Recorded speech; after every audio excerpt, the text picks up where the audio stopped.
Hey lads and ladies, I'm the Jawesome one, and boy, I have a video for you guys today.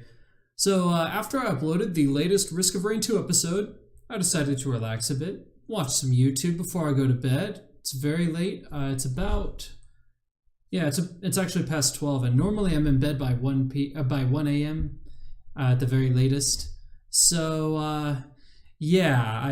I just wanted to real quick, just watch a video just to kind of relax a little bit before I finally go back to the house and back to bed.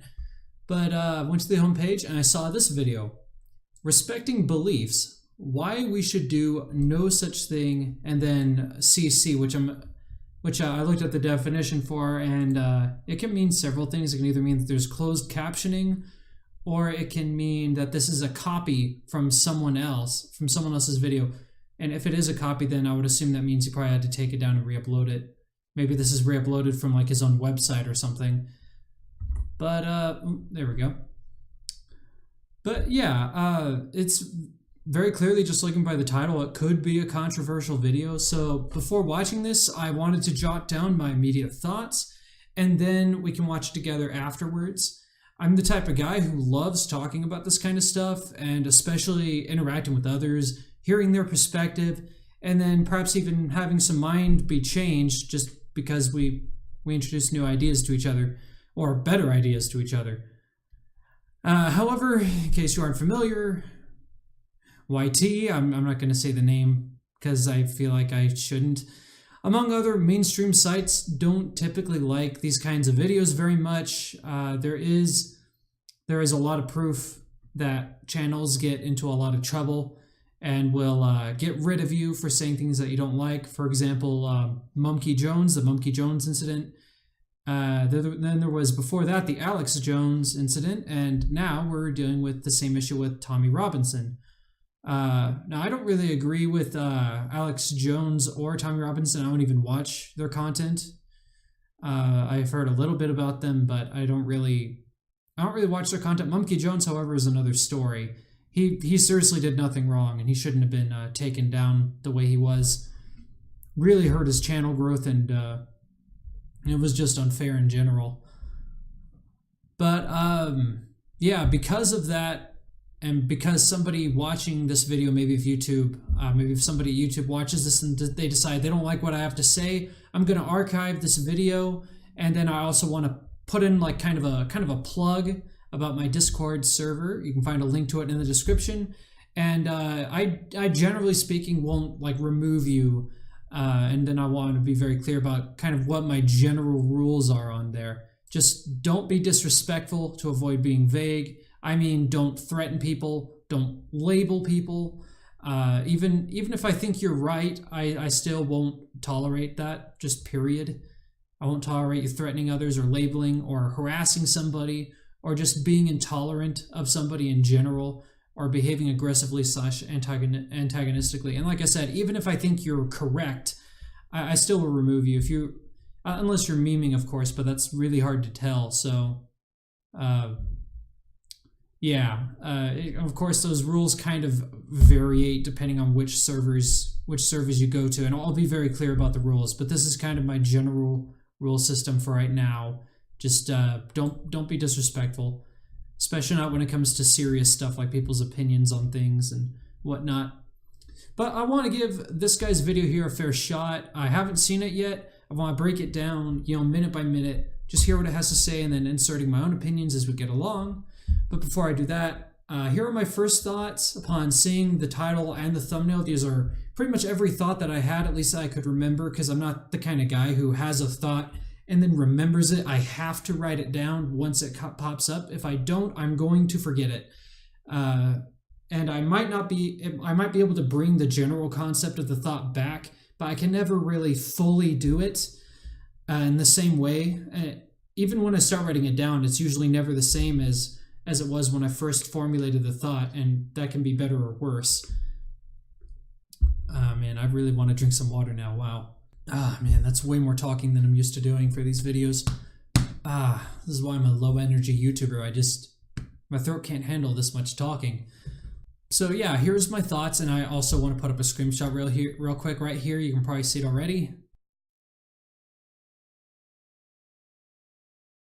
Okay, so my first thought comes from an assumption based on what I think the creator probably means by respecting beliefs. Now, the author can truly mean multiple things by that, and I just went ahead and followed through the idea of what I commonly see personally amongst others when they want you to quote respect their quote unquote respect their beliefs, and that idea is very frequently used. That phrase is very frequently used to mean, I don't want to contend with your different opinion. Please leave me alone about that. People think that's being respectful, and of course you're entitled to your own opinion, but I disagree with that kind of behavior. I'm just going to put that out there. That's my opinion, and I'll explain that further as we get along here. So yeah, if this is what he means, I genuinely agree that we should not be respecting beliefs. It's not very respectful to others to refuse to hear their opinion, particularly if this person starts a conversation about that. Like, imagine if I went up to you, I'm a Christian, and you're not a Christian, you're literally anybody else, a Muslim, an atheist, a Jew, I don't know. And I went up to you, I'm like, I'm a Christian. You go, well, I'm whatever, and I think this, and then I go, please respect my beliefs. Don't dispute what I have to say about my beliefs. Like that. It's very disrespectful to do that, and I think that's fairly obvious to most people. But just stating it because I feel like it needs to be stated. It's my opinion, and I wanted to write it down. Being willing to listen to others and have the patience to talk about it not only makes you as an individual look more secure in your stance, it just makes you look better. It makes you look like you're an actual human being. And it also makes your opinion, the stance itself, more appealing, because it's like, well, if this person with this opinion is tolerable of my views, then maybe there's something more to this person and to the opinions this guy has. Maybe there's some points, maybe there's some truth in there. Maybe I should hear this guy out. And of course, there is a right way and a wrong way to kind of go about, being willing to listen to others. Like, you can kind of do the Steven Crowder thing where you act like you're willing to change your mind, and then people go up there, but then it's like you already have all your facts down and nobody can actually change your mind. Or it can be like in that film, it was a very old film, and a guy called Counter Arguments did an amazing video about it. It was more like a session of videos, actually. And it was based on this film I think it was called 12 Angry Men. It's like a really old film. It's in black and white. It's so old, but it was really, really good. And it was about this, without getting into too much detail, it was about this court case, and this guy is being accused of having murdered his father. And there's all kinds of facts, but the facts aren't perfectly clear. And because the facts aren't perfectly clear, one guy contests it, because he's like, well, even though the evidence that we have kind of points to it, we don't really know for certain. So I want to contest it and see if we can discuss this a little bit more, because I really don't like the idea of killing a kid. And there were a lot of cool things that he pointed out about that. I highly recommend it. He explains it much better than I'm going to right here. But one of the big things that I took away from this series was the fact that they said this guy wasn't certain about his opinion. And because of this, it made people more willing to talk to him and more willing to debate with him about it. And because of this, he was more able to convince people, because you're much more willing to just listen and have a discussion if you're talking to somebody. It's kind of weird. It's kind of I don't know. I can't think of the right word. I guess for lack of the best word, I'll say it's kind of like you've built, it's not this at all, but it's like a trap, kind of. You know what I mean? Because when somebody feels that they can change your mind, then they're going to be more willing to talk to you. But then as things come along, you might be more able to change their mind because they're going to be more willing to listen. That's basically the idea there. So it's not really a trap, but I can't think of the best way to phrase it. That's the only analogy, I guess, that I can come up with. So this is why I write this stuff down. I'm not very good at formulating thoughts like this in the heat of the moment. And you can tell by reading the script yourself, I did not think of that, or I didn't write it down. I just kind of popped up in my head here, but there you go. So not only does it make you look more secure in your stance, it also makes your opinion more appealing to others. For example, when I was younger, I used to truly, genuinely despise atheists. I saw them as nothing but disrespectful trolls who thought they were better than everybody else. Kind of like what theists in general tend to get accused of a lot as well. That was an issue. I remember contesting that point, contesting that a lot with some of the atheists out there. Like there was this guy called AntiCitizenX, for example, and he did videos talking about his opinions of the Bible and stuff like that. And they're very interesting. They're definitely very well thought out, very well done in general. But there was a point where this guy was like, these stupid, moron. It's not what he said, but that's essentially what he said. He was just like insulting Christians, calling us a bunch of idiots, calling us a bunch of, just a bunch of names and labels. And quite frankly, I didn't care for that. So, yeah, it was that kind of thing that I really hated hearing from this guy, and what developed my hatred towards atheists. And it was, again, as I put here, mostly due to personal experience that I felt that way. And I gradually learned that that is a very false viewpoint. Most atheists aren't like that. I've interacted with a lot as time went on, and they're a lot more chill than that. I just dealt with some bad ones. And that just gave me a bad viewpoint of it. And then after I thought of this, I was also led into another thought, which was the disparity and disgust/distaste that happens so frequently between atheists and theists. And again, just to be clear here, the kind of atheists I'm talking about here are actually now considered anti-theists among the atheist community, because these people, whenever I hear them and whenever I hear what they have to say, it seems like they just think of anybody who believes in the idea that there might be a God out there of any kind is just these evil people or idiots or just wrong in general. And of course, like I said before, you can have your own opinion, but if you're going to label somebody and just say you're evil just because I disagree, even though it's something that's so complex, nobody can be 100% certain of. It's absolutely impossible of. And honestly, I think you're deluding yourself if you hold a 100% viewpoint, no matter who you are, Christian, atheist, whatever. If you believe 100% just for certain, for a fact, I believe they call that dogma, actually, a belief that you hold to be 100% true. They call that a dogma. It's funny because that's usually used to describe Christianity, but that really is, it's really more generalistic than just theists. It applies to anti-theists as well. But yeah, and it makes me think of the concept of identity politics. And now, of course, I'm not actually getting into politics here. I'm just getting into this particular phrase that I learned about by watching politics.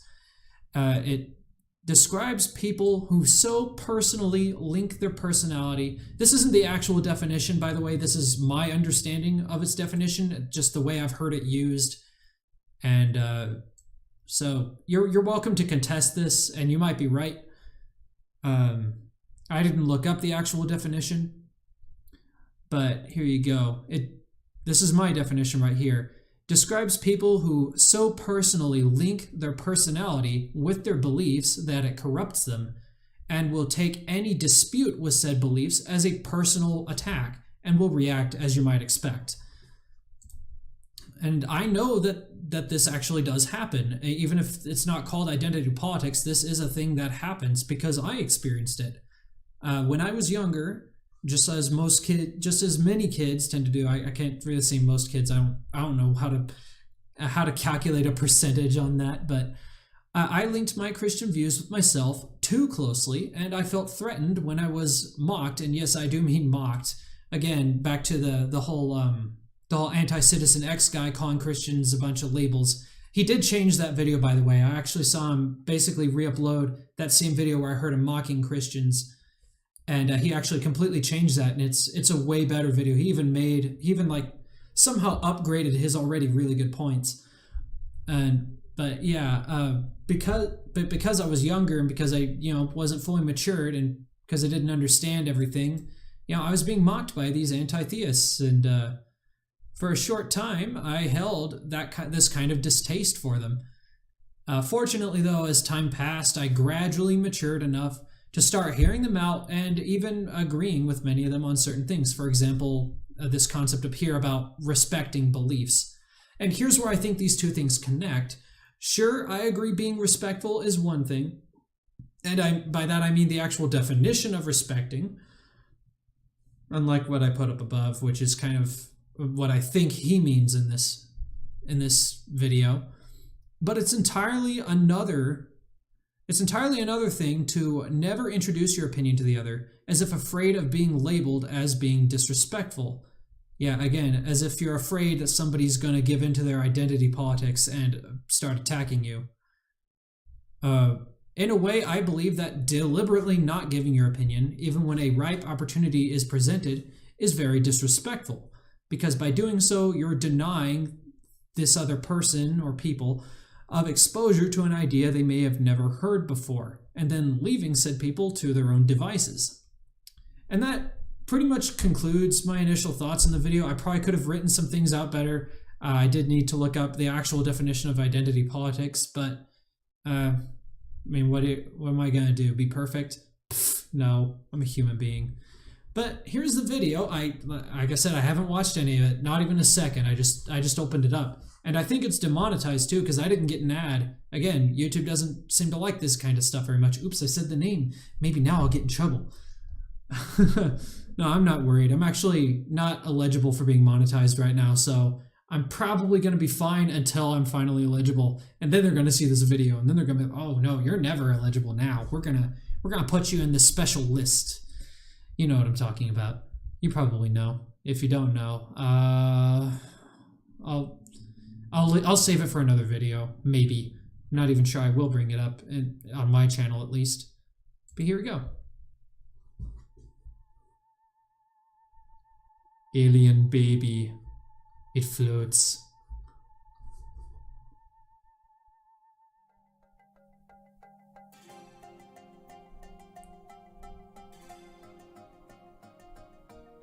Okay. You're gonna go to hell. Oh, go to hell. I find that kind of funny.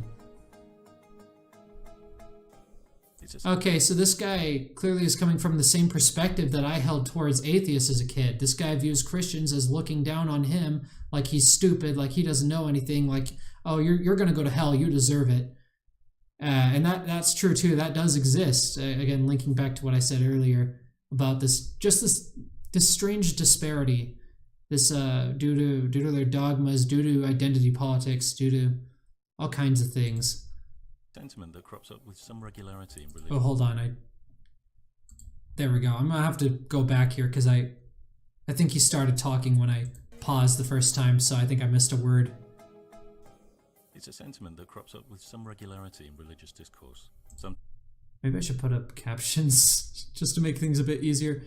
And let's full screen while I'm at it, just to make captions a bit easier to read for you guys. There we go. Okay. So yeah, sometimes it's expressed obliquely as a suggestion that... Times it's expressed obliquely as a suggestion that we should all respect each other's beliefs. Other times it's delivered as a demand. I respect... Yep, there we go. Delivered as a demand. Yeah, that's probably a way better way of describing what I was... Basically where I was agreeing with this guy, where it's like, you better leave me alone on that, man. You better not disagree with my opinion. However, I'm going to tell you what my opinion is. Respect your beliefs, so you should respect mine. But in all cases, my reply is the one every groom and bride dreads. I don't.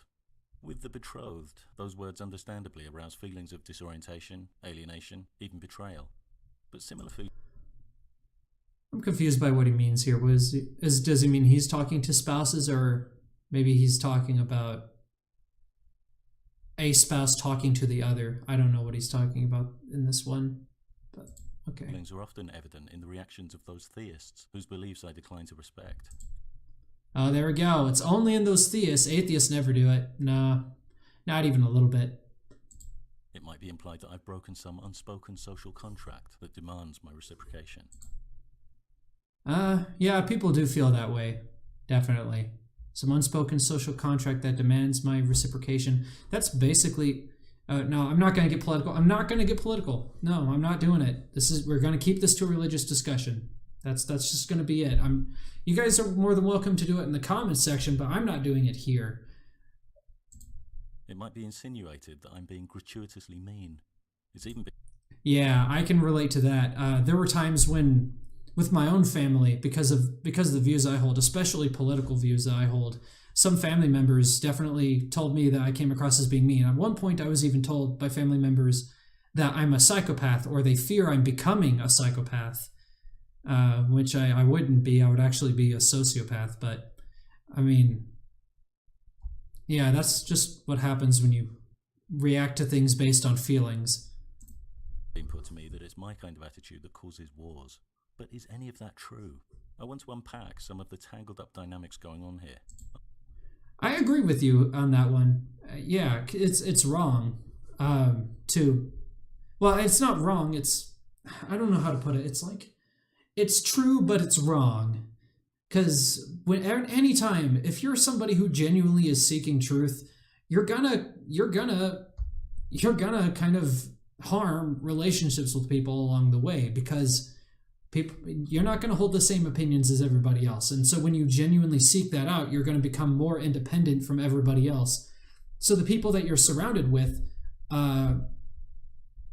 who have come to expect you to think and behave a certain way, and then when you give them your opinions, that which are different from what this person thought you believed, it creates a disparity. And especially when you're talking with people who struggle with identity politics. I'm sure that there's a better word for that, by the way, that more accurate. I think I described that already. I think I already explained that, but yeah, it's messed up. And yeah, he's totally right. Anytime you seek truth, the people who say this are right. It is true. If you seek truth, you're gonna break relationships. It's gonna be kind of trouble causing. I mean, that's what Jesus Christ did. He went around saying stuff. We can sit here and debate whether or not what he said is true or not. I'm going to say it's true, but you can't deny that it was stirring up a lot of trouble. A bunch of people got mad at him. That's why he got crucified. So it's funny. It's funny how people will jump to the same kind of anger towards a dispute, towards a a disagreement, and then just immediately behave the same way that the Pharisees and Sadducees did from Christ's era, and not recognize that that's what they're doing. It's amazing. It's absolutely amazing, in a horrible, in a terrifying way, but it's crazy. I'll be exploring 4 kinds of emotional blackmail designed to elicit undeserved respect from others, and looking at why declarations of respect from theists might be problematic for them. I'll then be setting out why I don't respect beliefs, explaining why religious beliefs, far from deserving privileged immunity... Yeah, nothing deserves privileged immunity, not even God. And this is really the only reason I believe this, is because even though, in my opinion, he technically deserves it, he shouldn't have it at the same time, because of very complicated reasons. How do I explain it? How do I explain it? It's like, for one thing, I believe that he's bigger than words. You know what I mean?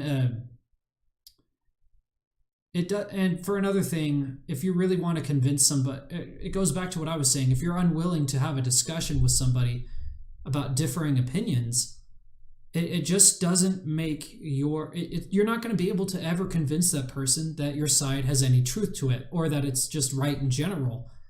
You're never going to be able to do that if you're behaving like your beliefs have just this privileged immunity. They should never be countered, I guess.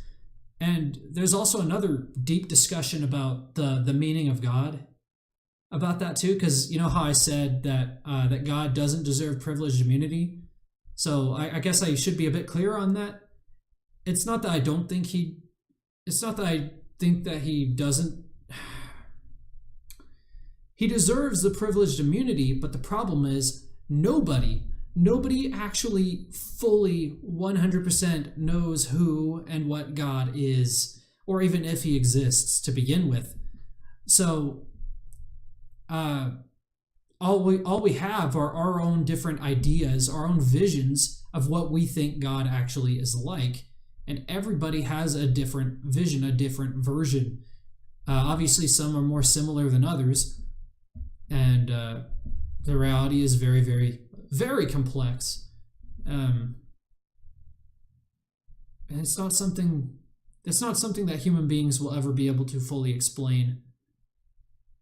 It's one of the reasons why churches are so broken. Oh my goodness, the level of, my goodness, how many different denominations of the Christian church do we have nowadays? I think that more than proves my point here. But yeah, it's crazy. Are among the most deserving of scrutiny and criticism, and addressing a last-ditch defense often offered that. Agreed. Those who refuse to hear your opinion deserve scrutiny far more than the people who are willing to talk to you. Way more, like 1,000,000 times more, maybe even 100,000,000 times more. Even if it's false, religion should be left alone because it performs a positive social function. Religion should be left alone because it forms a positive function. Obviously, this guy disagrees with that, but that's, yeah. I've never heard it stated in that way, but you can kind of see why people would say that. Because it does, generally speaking, serve a positive function. At the very worst, it makes people feel better about their lives and about their future. It just makes you feel like your life's not going to go to waste if you believe that there is an afterlife that will be pleasant because you strive to do good in this life. It's a very good reason to be religious. But yeah, keep on going. Let's hear. I'm sorry if I'm pausing this too much to you guys. And critic H.L. Mencken got wrong was his assertion that we must respect the other fellow's religion, but only in the sense and to the extent that we respect his theory that his wife is beautiful and his children smart. We don't need to respect the other fellow's religion at all. Mencken muddies the waters by blurring together items from very distinct categories. Blurring together items. Okay, what are the categories? Your wife is beautiful is an aesthetic judgment. Even if you phrase that judgment so it sounds like a truth claim, i.e., she's beautiful, you and I both know, don't we, that this is just shorthand for she's beautiful to me. I have no reason to respond to this statement. I'm not implicated by it in any way. That only comes if you go a step further and say, she's beautiful, isn't she? In which case, prepare yourself for an honest answer. Religion, on the other hand, is in the business of asserting facts about existence. That does implicate me, irretrievably, and it requires my response. Yeah, that's very true. Christians do that. Atheists also, too, saying God doesn't exist. And again, it pretty much requires a response. If your reasons for asserting these facts stand up to scrutiny, I have some rethinking to do. If they're based on unsubstantiated phenomena and fallacious arguments, I don't.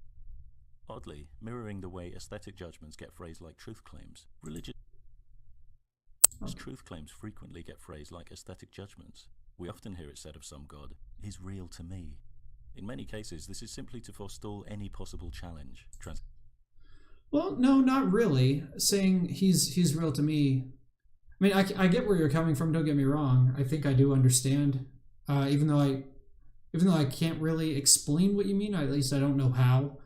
But I think I do know what you mean in your assertion that saying my God exists, he's real to me, is that you're denying challenge, because it's like you're saying no matter what you say to me, he's real.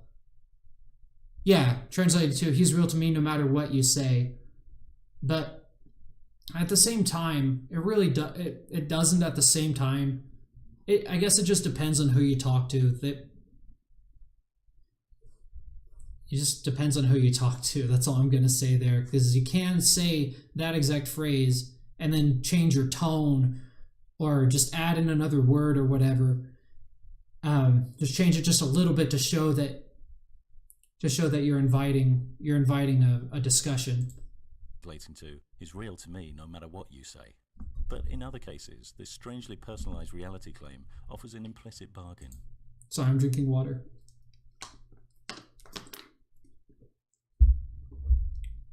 Hydration, kids. Remember to get hydrated. Seriously though, I used to be so dehydrated when I was younger, and I was way stupider than I am now. Maybe those two are connected. No. It's probably mostly just mental development, but it's true. If you let me make my truth claims unchallenged, I'll let you make yours. It attempts to establish sympathetic interest between both parties. It says, hey, we can both come out winners here if we agree to look the other way while we both do something very bad, epistemologically. Other folks take... Well, I kind of disagree with that. If you let me make my truth claims unchallenged, I'll let you make yours. Hey, if we both come out winners here, we agree to look the other way while we both do something very bad. No, actually, I agree. It is very bad. It is very bad. See, this is why I don't like doing these kinds of videos, because I know at some point I'm going to say something that doesn't reflect what I genuinely believe, just because it's not written down, it's not in like a super well structured format. At the same time, I really hate doing those kinds of videos too. They just take forever. But boy, oh my goodness. No, seriously, that script that you saw me do in the very beginning of this video, that took me an hour to write, because I had to actually use my brain and think. I had to borderline meditate to try to figure out the best way to say what I wanted to say. This is why it's the same reason I don't do debating. I just no good at that kind of stuff in the heat of the moment. But anyways, a more psychologically hardline approach, invoking a mutual obligation. Here, the message is, look, I'm willing to let you make your truth claims unchallenged, so you should let me make mine. But reality can't be bargained with in this way. The Earth isn't a flat disk for you and a globe for me. Yeah, that's very true. But you can't really make the same thing about religion, because, frankly, it's far too complex for any of us to truly understand. People claim 100% understanding all the time, which again is dogmatic, because you're assuming it's a 100% truthful claim. I looked up the definition. It's the third one, and I was using DuckDuckGo. Google might say something different, but on DuckDuckGo, the definition, there were 3 definitions, 2 of which were very clearly religious in nature, but the third one is the one that I'm focused on. And dogma is just an opinion that you believe to be 100% true. There is no dissenting evidence or of any kind that exists anywhere. You can't debunk it. So, I get what he's saying here, and he is correct, and he is actually factually correct. But you can't make the same thing concerning religion, because not one person alive fully understands it. You have all the scientists in the world, and even they can't figure it out. They have to change the story all the time. I mean, you ever look at evolution, and these guys are constantly changing it. I think at one point they even denounced the Big Bang Theory, and then I don't even know. I don't even follow that very well, so I'm probably being incorrect here, and you're more than welcome to call me out, of course. But I don't think you can make the same statement concerning religion. But anyways. Some wishful pact. If you're claiming that any gods exist, then you're making a truth claim about a reality of which I'm a part, and it's your burden to substantiate it. Some folks have no such squeamish. I actually really get tired of hearing that Christians have to prove that God exists. I mean, don't get me wrong, in a large way they're right, but there was a video talking about it that I saw. It did a very good job explaining why it's wrong to say that, for atheists to be saying that, and it was made by an atheist too. I can't remember who it was. I can't remember who it was that said it, and I can't remember what his argument was, so I'm going to try to recreate it as best I can. Maybe I should just save it for another video, because I can't really think. I don't have the argument properly formulated myself, and it's mostly because I don't know how to confront or debate it. I mostly agree. It's kind of true. If you go and make a claim, like God is real, then yeah, you have the burden of proof. You have to substantiate it. Same thing in the court of law. If you claim that somebody broke into your house and stole your dog, well, you have to prove it. You have to show photos that, first of all, you owned that dog, and then, you know, find some way to prove that person now not only has your dog, but that it's, you know, that's the same dog that which you previously owned. You know, you have to find some way to prove it. Guilty or innocent until proven guilty. But you can't really say the same thing concerning God, because it's more like a two sides of the same coin sort of deal. But that's just all I'm going to say for now, because I really don't have the argument written out and laid out in front of me for me to use. So I'll get into it eventually, probably, or I'll talk about it later, for sure. It's about proclaiming the universal truth of their religion and adopt an openly threatening, violent approach to inspire fear among critics, especially Islam. Ever read the Quran? I haven't read it, but I've read parts, lines. Scary stuff. Satirical critics. The need to be able to subject beliefs to ridicule is not a trivial one. It's a very important one, and becomes more obvious the greater the power and influence involved. When a person or group assumes a position of power, their reaction to ridicule can tell us a lot about their robustness and their humanity. We might expect to see a range of responses, from amusement to anger. But when the responses tip over into violence and persecution, that's where we see the warning signs of dictatorships, autocracies, headed by brittle narcissists prone to self-mythologizing. Yep. Yeah, that's very true. And again, the thing he doesn't point out in this video, and I'm really not sure what this guy's reason is. I don't want to come across like I'm accusing him of anything. But it sounds to me like this guy may be biased towards atheism. I mean, again, he is an atheist, so it's not like I blame him. But you got to be a bit more fair here and point out that atheists do the same thing too. I very frequently see this in politics, where a certain group of people will do this exact type of thing to another certain group of people, and I'm not going to name any names. I'm not going to say any things here, but I will say that among that group, between those two groups, there are some atheists that target other people in the opposite group, which are Christians, and I know this exists. I've seen it. Consider this my testimony that it exists. It's true. So, yeah. You can choose to take my word on it or not. That's fine. I don't care. I'm sure you'll eventually figure it out on your own. Ridicule is especially threatening to these folks. Not only does it prick their inflated self-image, it also reduces their capacity to inspire adulation and fear among the masses. No authority is beyond ridicule. No politician, Agreed. No priest, no prophet, no parent. Because that's what theism comes down to in the end, isn't it? Well, no, not really. Christians dispute and disagree with God all the time. Most of us, for example, disagree with how God took control of King Pharaoh, because normally a common argument amongst Christians is the belief that God wants us to have the freedom to make our own choices, and yet he took control of King Pharaoh in Egypt. In the story of Moses, I don't know if you've read that, but there is literally a scripture. Hold on, let me see if I can pull it up on my phone real quick, just so I can prove that it's there, because you know there are some people, some Christians, some atheists who will say, well, if you can't point me to what scripture says it, then I don't believe you're being honest, and I'm not going to go look it up myself, because the burden of proof is on you. So let me just prove it real quick. Here it is. Okay, the actual one that proves that there is an instance where this happened, and this is something that many Christians disagree with. but nobody really understands it. So most of us give that kind of basically an excuse. So I guess nobody has to disagree with God. Yeah, it's either you disagree with God or you throw the excuse, well, we don't really understand why he did what he did, so why should we disagree with him?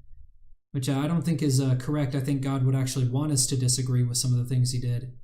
That's just my opinion, though. That's part of the reason why he gave us the freedom of the free will, freedom to actually disagree with stuff that God did.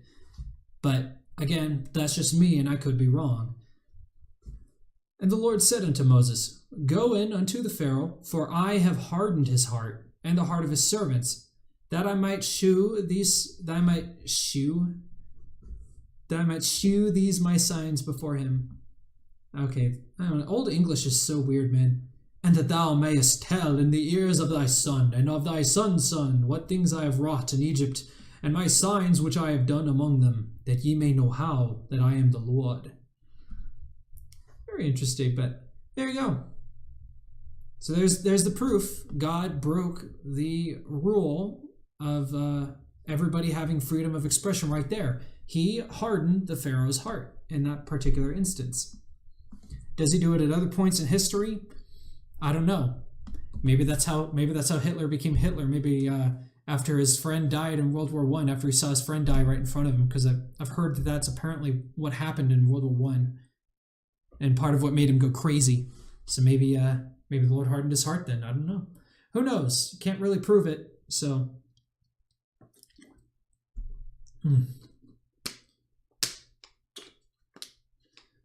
But yeah, again, I don't think it's very fair of this guy to criticize Christians and act like Christians are the other one who does this.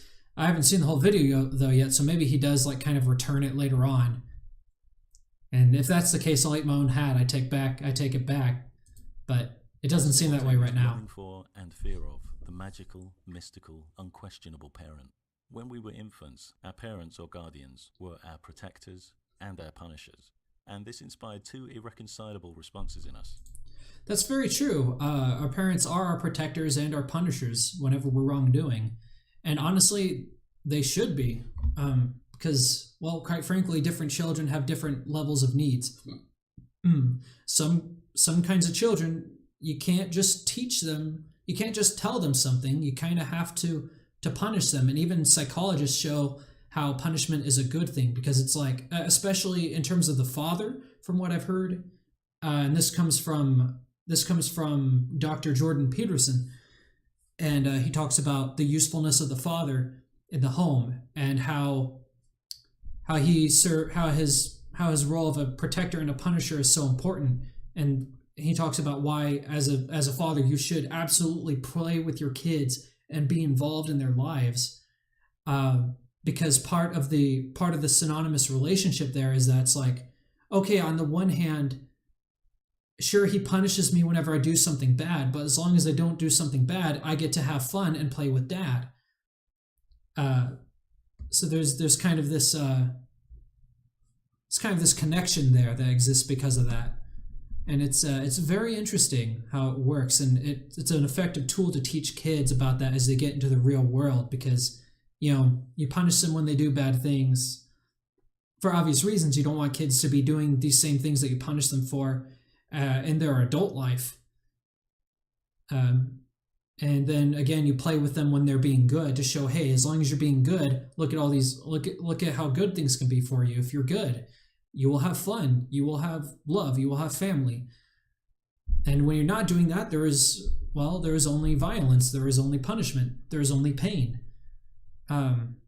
This is why I disagree with people who want to remove spanking.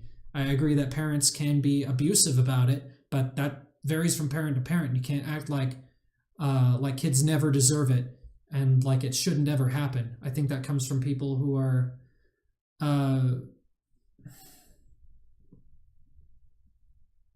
no, I'm not going to say it. It's kind of,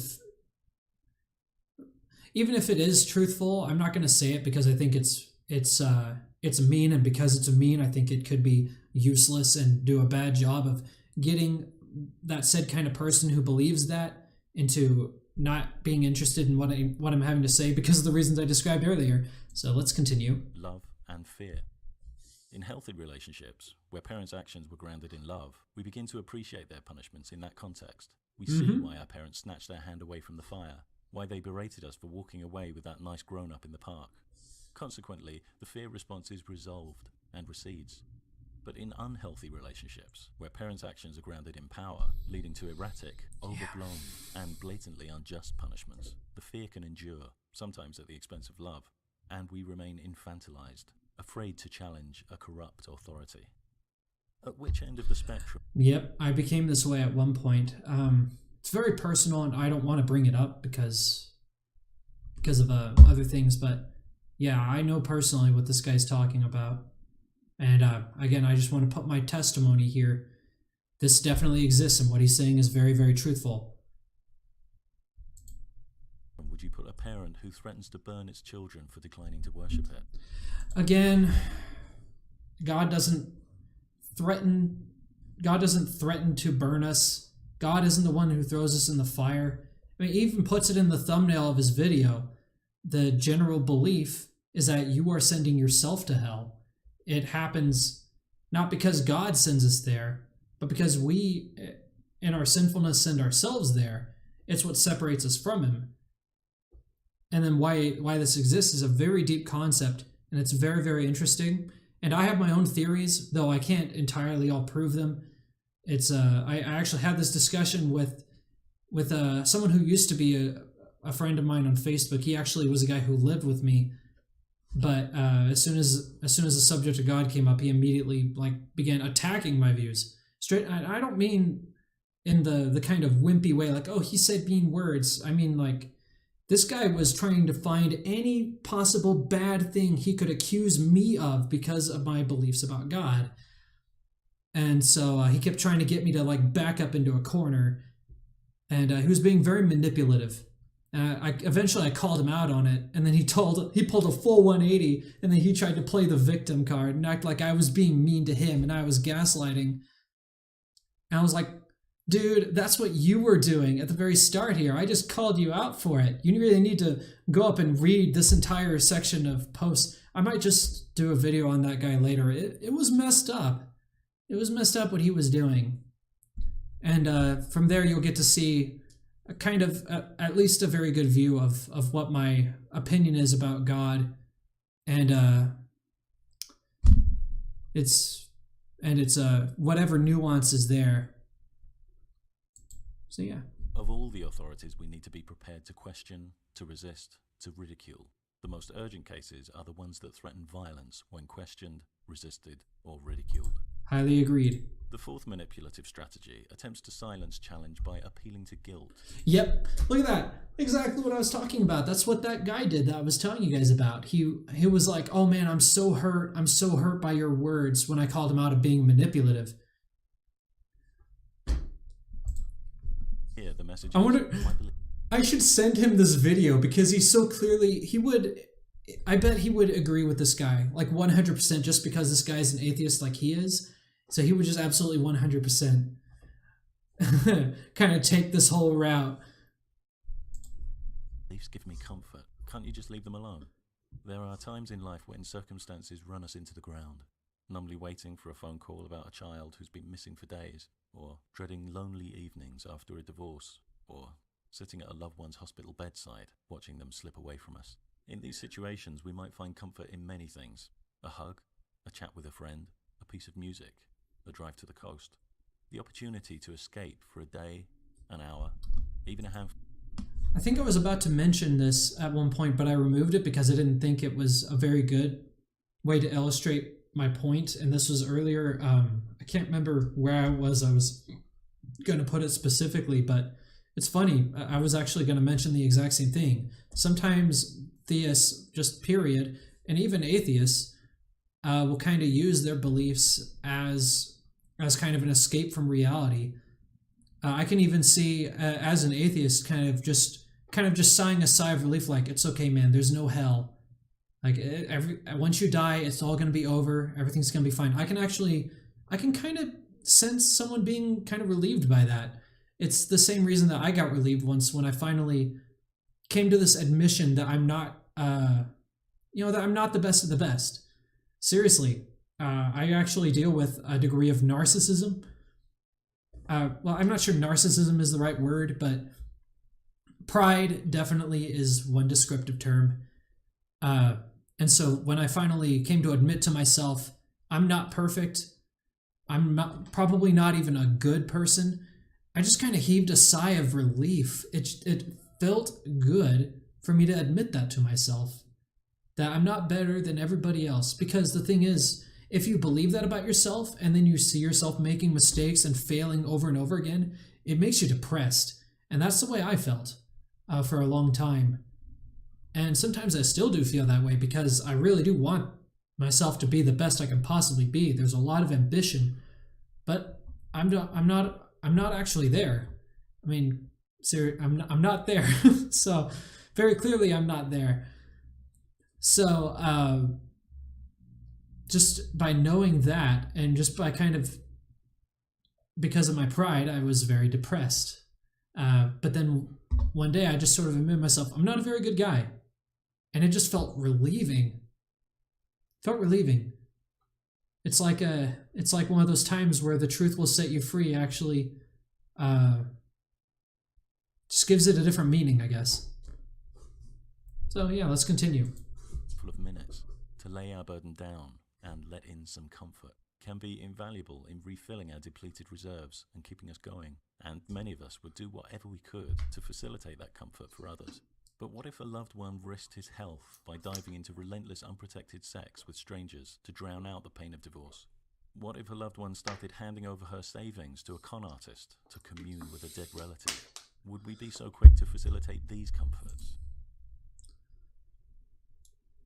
I think you're comparing apples to oranges a bit here. No, he isn't, because I'm going back to his initial point that I kind of forgot what his point was for a minute there. I had to remember. My bad. What about the knock-on effects on others? If parents take comfort in fantasies of an afterlife to avoid dealing with death, what will their children be taught? Will they get the chance to face death honestly? Or will they now be forced to collude with their parents' denial? Without afterlife fantasies, would parents be so quick to deny their... Okay, I really hate that you're calling it just a fantasy. Like, 100% for certain. Again, that's dogma, dude. But you can't expect everybody to know that, because the thing you gotta realize about people is that every single human being is biased. Everybody is. And you can't really blame people for it. It's kind of just human nature. It's just what we do. I'm not saying that makes it right, because it isn't. It very clearly isn't. But if you're aware of that, then it kind of helps you to recognize that in yourself, and it helps you to deal with it and confront it. And then once you've done that, it helps you even more to see it in others and confront them about it. Or not, if you so choose, I guess. But I find it kind of annoying. But oh well, it happens everywhere. Atheists do it, Christians do it.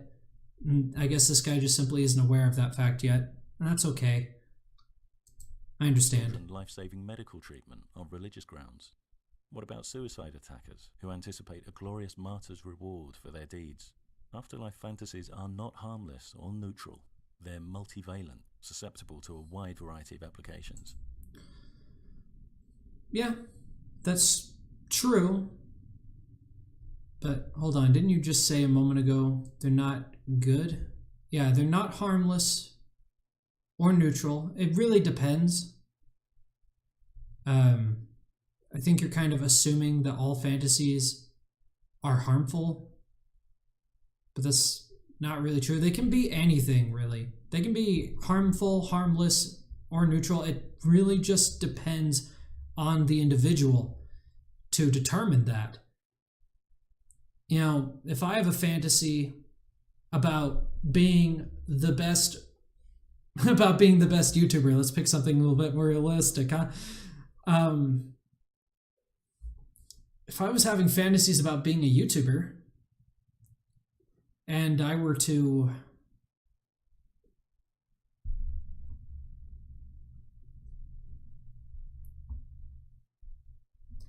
if I were to be kind of aware that that was a fantasy and that it wasn't true and that it may never ever become true, then you can't really act like that's harmful, because I know that it's not real. It's a fantasy. It's literally what defines a fantasy. But and again, an afterlife fantasy, that is immediately coming to the conclusion, like, it's just known, it's factually known that it's a fantasy. So as long as the person understands that what they're doing is a fantasy and isn't real, or possibly might not be real, then it's not going to be harmful for that person, because they're aware that they don't fully understand the truth. Unlike this fellow. Are not harmless or neutral. They're multivalent, susceptible to a wide variety of applications. The desire for comfort can lead to destructive and deadly behaviors, as well as states of perpetual denial, which are frequently imposed on others. Yeah, agreed. Is why I don't view comfort as something to be automatically cherished or facilitated. And why... Well, I mean, I think it's obvious the reason why it's comforted, or why comfort is cherished. It's a very pleasant thing. This really kind of flows into another discussion about, like, depression and suicide and stuff like that. And basically, and it's something that is taught more or less by Christians. At least I believe it is, because I was taught this by Christians, and it's that the best thing you can do as a friend, if you see a friend of yours is suffering, actually let them suffer through it, but don't let them suffer through it alone, of course. Suffer through it with them, because not only does it show to that person that you care about them, but it also helps them struggle through it. Because if you tell that person, don't cry, hey, don't cry, I'm your friend, don't cry, you're not helping that person overcome that obstacle and that struggle and that pain. You're instead encouraging them to just ignore it. And that's harmful. And this is exactly what I think this guy is getting at here, is that if you're using a fantasy to ignore a problem in your life and to comfort yourself, then yeah, it's harmful. But this guy doesn't really make that abundantly clear here, that he's doing that. He doesn't make it clear that there's a separation between... No, not that it's abundantly clear. How do I put this? I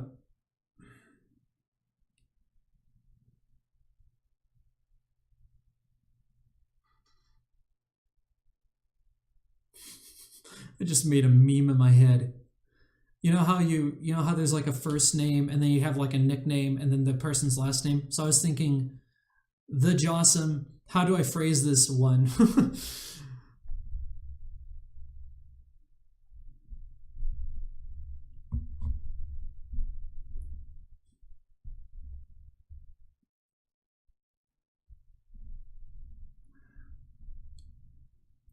Wow, the meme actually redirected my entire thought process, and now I can't even think of what I was wanting to say about it.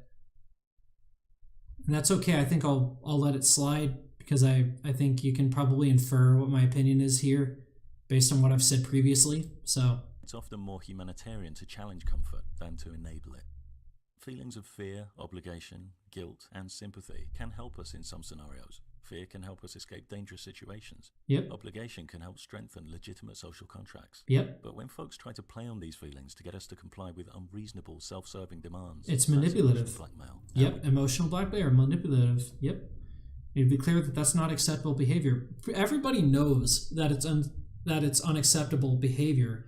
It's just innate. It's in our nature to know that. The thing with people, though, is that we may not be able to know how to identify it unless we're taught it. So I do appreciate that about this video and how it kind of really focuses on that as manipulation. But so far, again, I really don't like how he acts like it's just theists who do this, particularly Christians. I haven't seen him like point anything to any other religions.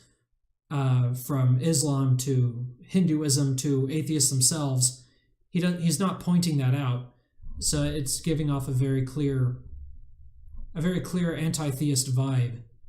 And quite frankly, it's gonna make people not want to listen to what you have to say when you're doing that. But carry on. We need to be clear that that's not acceptable behavior.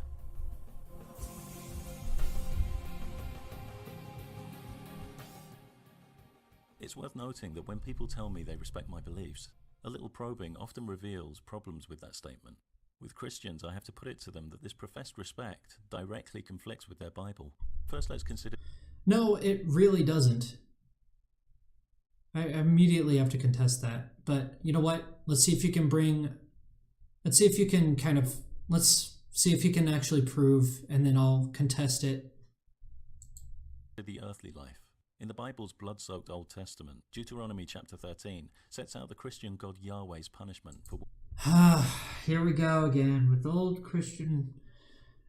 I don't think this guy realizes, and this is something that's taught about, and it's very well understood amongst Christians, is that was a different era, that was a different time, it was a different culture, and it required a different kind of behavior than what we have in modern society today.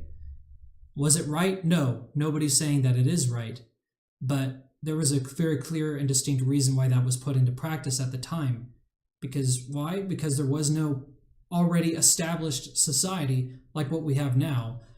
I'm assuming most of the people watching this video were born into a society that already has a history, that was already well established, that already had laws, that was already at least mostly developed, and that people already had a lot of knowledge ingrained in them on the differences between right and wrong.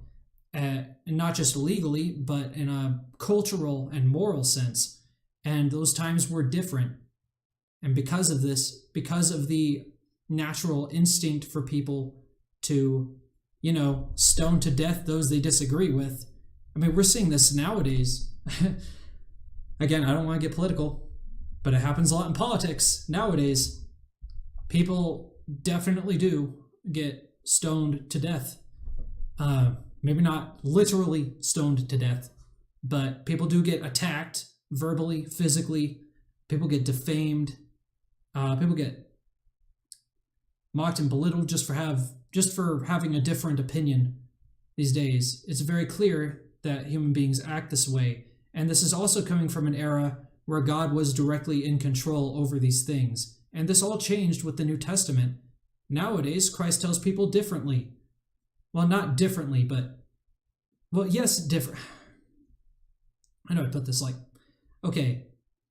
So back then, there was a very clear reason why he said this, and he's removing context. Whenever God said those things, and I can't guarantee this is every time he said it, but in my own personal readings of the Bible, every time he would say something like, stone them to death, or you must put them to the sword, it's because of the evil and the sinfulness, and God is fully aware of how much that corrupted them. And back then, there was no true, surefire way to save somebody from sinfulness, which we do have now via baptism. But this is something that anti-theists love to use, particularly anti-Christian anti-theists love to use, is they love to point back to Old Testament practices and act like, oh, this is clearly what the entire Bible agrees with, rather than this just being a specific instance for a specific reason. And without any admission that this might be deeper than what they truly understand. Again, it's dogmatic behavior, assuming 100% for certain you know what you're talking about. Anybody who disagrees is just wrong. And I can't say with that 100% certainty. I do believe that this is completely wrong. So in other words, I do believe this is 100% wrong, but I'm not 100% certain it's wrong. There's the thing there. This is just based on what I've seen and what I've heard. This is my testimony. You're welcome to disagree, of course. There you go. Worshipping other gods, the sword. You know what? If you guys need an example real quick of where Jesus kind of turns against this kind of stuff, there's turn the other cheek. there's love thy neighbor as much as thyself. You're not going to stone your neighbor to death if you love your neighbor as much as you love yourself. I mean, what, are you going to stone yourself to death along with your neighbor? No. People don't do that. People won't do that. Not unless said people are so incredibly,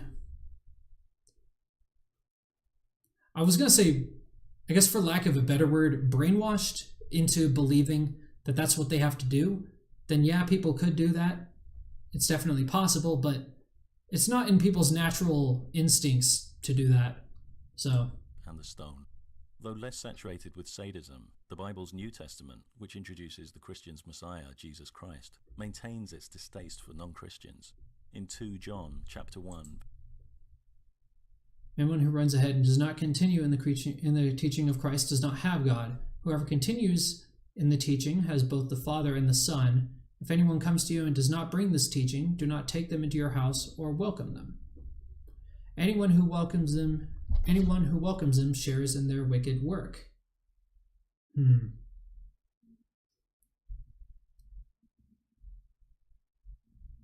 me just check on the context surrounding this.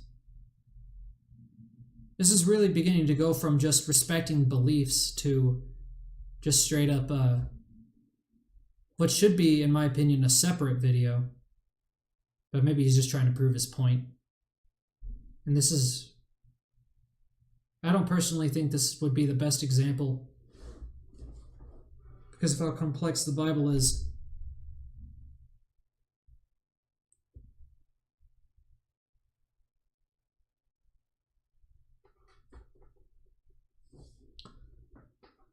All right, so let's see. Let's start here from chapter. I'm going to read because I haven't done a full, thorough study on the entire book of 2 John.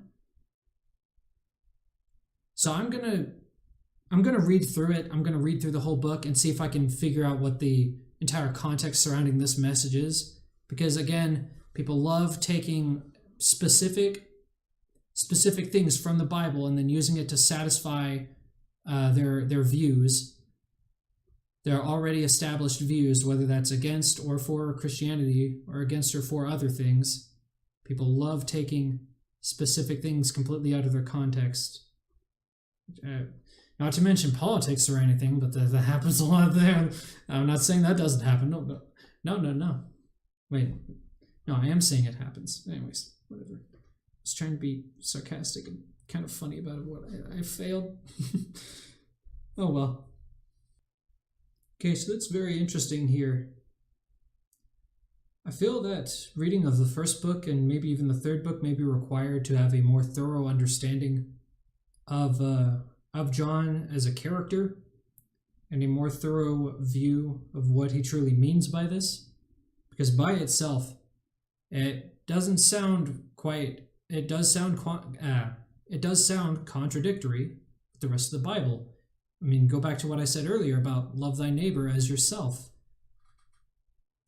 Well, who is thy neighbor? And then Jesus uses a parable to kind of paraphrase that. He pretty much means anybody and everybody, as long as they're not people that are clearly out to do wickedness.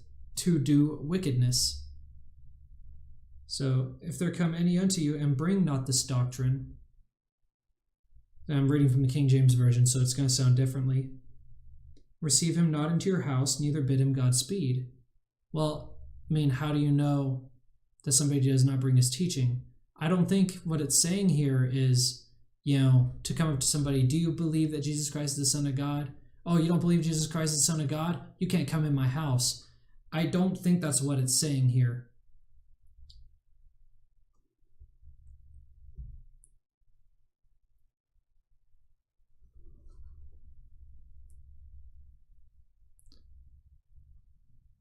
Yeah, because you see here, if anyone comes to you and does not bring this teaching, it's basically that simple. It's if somebody comes to you and does not follow the practices of Christianity, don't take them into your house or welcome them, because anybody who welcomes them shares in their wicked work. And that's actually true. And I can relate a personal story that proves it. I was telling you about that guy earlier, and I'm not going to mention his name, but he was an atheist, and I mentioned already how he was very manipulative. He very clearly did not believe in the Bible. He did not have any respect for others, especially his own family. The story is he was a guy in high school. I didn't know him very well, but I loved to play Yu-Gi-Oh! I had several friends in high school who played Yu-Gi-Oh! I also got into Magic the Gathering, but there were like two separate groups, completely separate groups. Oh no, somebody's trying to talk to me right now. Dude, I'm making a video, man. Hold on. Back again to the story. I'm sorry about that. I think I lost train of thought. I'm pretty much going to start over on that. But this guy was doing... I knew this guy in high school, all right? And this guy was kind of a loner. He was like the kind of guy who writes poems about the girls he likes and stuff like that. Very, very quiet. He came across as very, very shy. Almost like he was used to abuse or something, you know, in that kind of a way. Kind of made you just feel bad for him. And I couldn't really explain or understand entirely why. And I never really hung out with the guy all that much because he rarely ever showed up to play Yu-Gi-Oh! With the rest of us. And that was okay. I wasn't all that concerned about that. But we eventually exchanged numbers because why not? Pretty much did that with my entire Yu-Gi-Oh! Gang. And after I graduated from school as a senior, his parents wanted to move away, and I think he also graduated that year as a senior. So he was part of my graduating class, so I kind of felt like a connection with the guy in a way, just because we graduated the same year. But yeah, his parents wanted to move away, and he had a girlfriend, which was like, according to him, like his first girlfriend, or at least he felt like this was his real chance at a long-term relationship that was going to work. And of course, as anybody else would, I felt very happy for him, or at least as I kind of expect anybody else would. You know, I felt very happy for the guy. I was like, that's awesome, dude. It's awesome they have a relationship going on, and I hope it works out for you. But as time went on, he kind of proved himself to be not a very good guy, because he did not believe in Christian principles and in Christian teachings. He did not practice Christian doctrine. Because of this, he was very deliberately against certain things that the Bible taught, like honor thy father and mother, very important thing. He did not do that at all. He very much hated his parents from the interactions I had with the guy. Even though his parents clearly loved him, and even after this whole incident, because I'll get into it in a bit here. No, I'll get into it right now. Basically, what happened was his parents wanted to move away. He was dating a girl. He didn't want to have to break up with her, because he knows that long distance relationships don't really work for most people.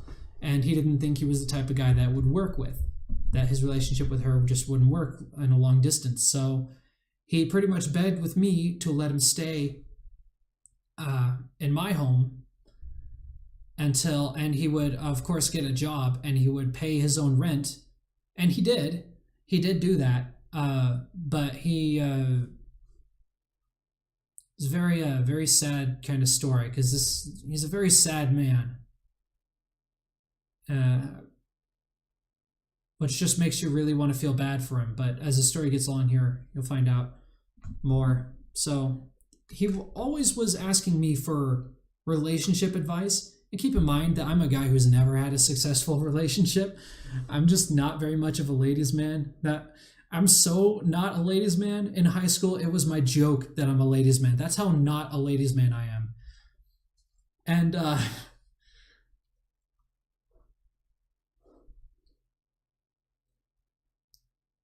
I'm not sure if that was his logical reasoning or what it was, but whenever he asked for advice, I of course gave it to him as often as I could.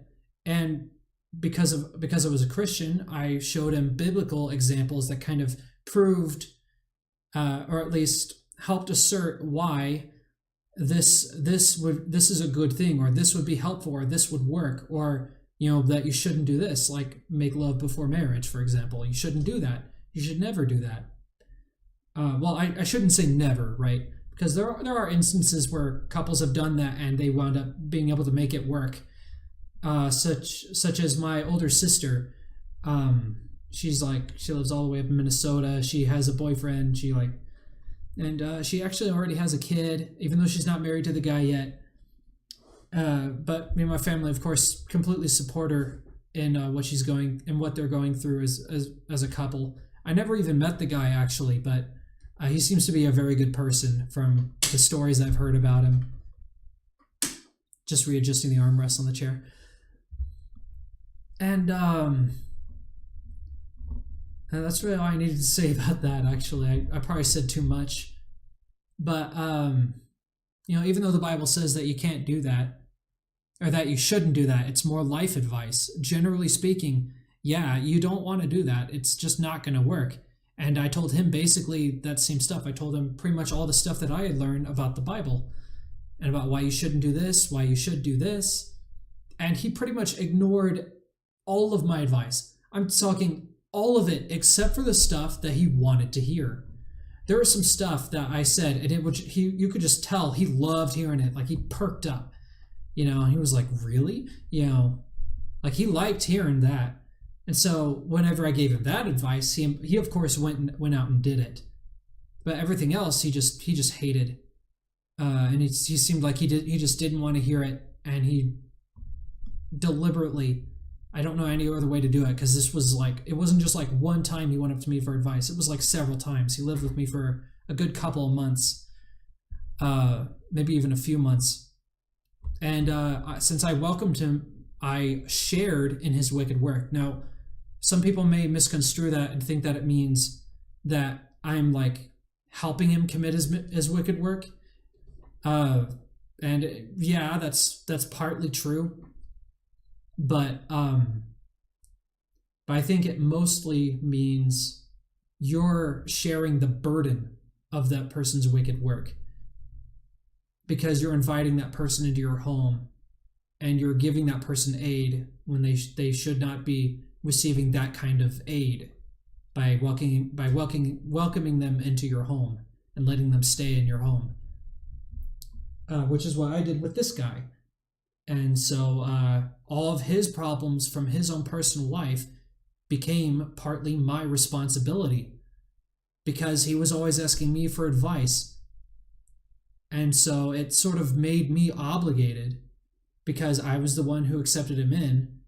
Of course, I didn't own the house. I had to beg my mother to get him to stay, because she did the same thing too once herself when she was younger, and it wound up being really bad. So she didn't want to accept this guy into her house either, but I convinced her to.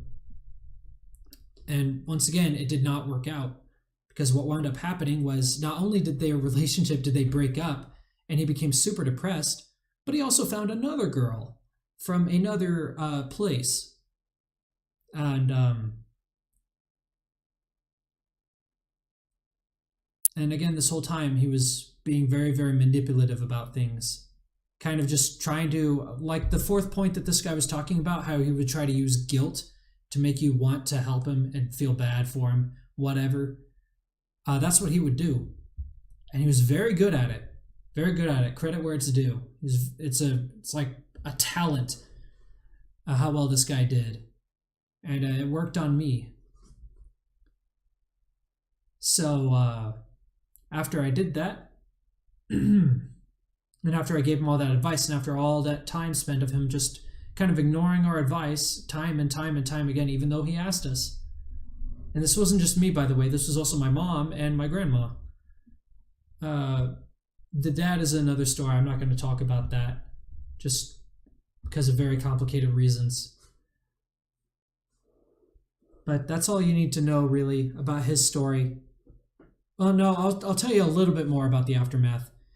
Yeah, he wound up getting with this girl, that he worked with, and then he of course did his typical manipulative thing, and he acted like she manipulated him into doing the birdie and the bee thing with her, and he did it. Now, I'm not trying to accuse him of lying here, but after all the times he's been manipulative and deceitful, I'm not sure I believe he was being honest about this. I think he might have been doing some diddling around on his part too, and clearly he was, because the two of them eventually wound up just going full on at it. And he came back, he told me about it, and then the girlfriend told him that like she got pregnant. And after he came back and told me all that, I was like, well, dude, now you've done it, so that solidifies that relationship. And even psychologists agree that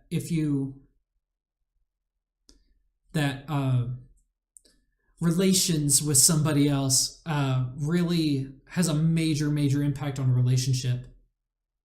And so because of that, and because of what the Bible teaches, I thought it best to tell him, and I'm still not entirely sure this was the right thing to have told him, but I told him, well, I think if God were here, he would tell you that you have to go marry her. Now you're obligated to, because that is meant to be only between spouses, only between married people.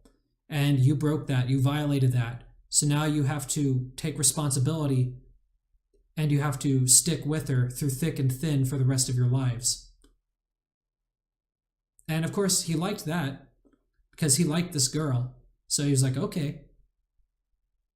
Of course, I phrased it in a very serious manner, and he was pulling the whole guilt trip thing. So, it wasn't quite like he perked up like, okay. It was more like a, well, okay. But deep down, he liked that, because that's what he wound up doing. Like all the other times where if I told him advice that he liked, he went out and did it. But any other advice, he just deliberately went against. Like me telling him not to make out with her. So, yeah, I welcomed him in my home, so I share his wicked work. This is an example of how manipulative anti-theists can be. And I'm not denying that Christians don't do this, because they do. Everybody does it, because everybody's biased. It's in our nature. We don't understand everything. And this guy lacks the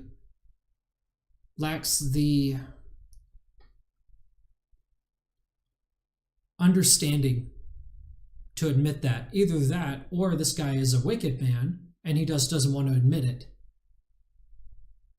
Either way, we'll carry on. We'll still hear what this guy has to say.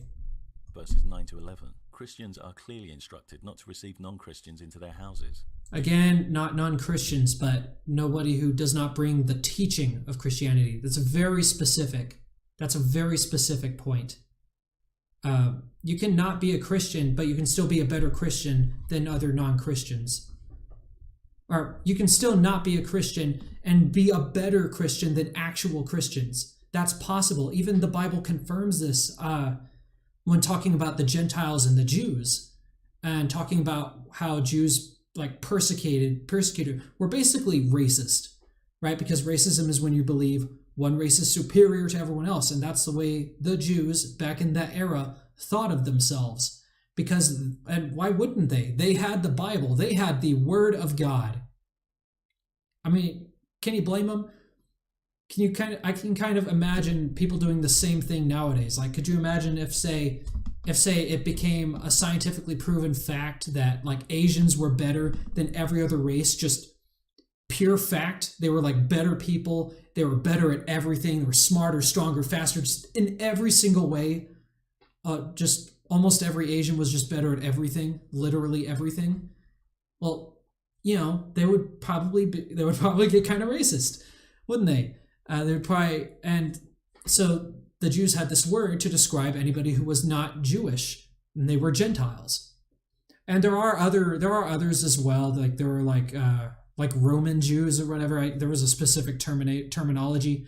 And there's a lot of others, but Gentile was the generic term, and I believe it was used kind of in the same way that you would say, kind of the same way you would say, I can't see it. Why can't I see it? It's YouTube. They're censoring me. No.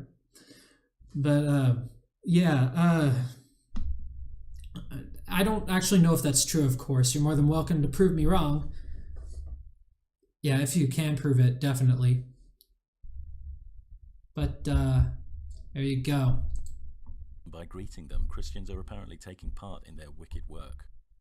When we look beyond death to the Christian afterlife, the gloves come off completely. If you don't believe in the Messiah, you're condemned to eternal fiery... Well, that's just what happens. You who are cursed into the eternal fire. Again, a common anti-theist thing is to go, see, this is God. He's throwing you into the fire. No, he isn't. The Bible never says that it's God specifically who condemns you to the fire and the flames. Now, there is a judgment day. There is a judgment day. And that is true. And I think that's where, I think that is truly where most atheists get that idea from, is from the concept of judgment day.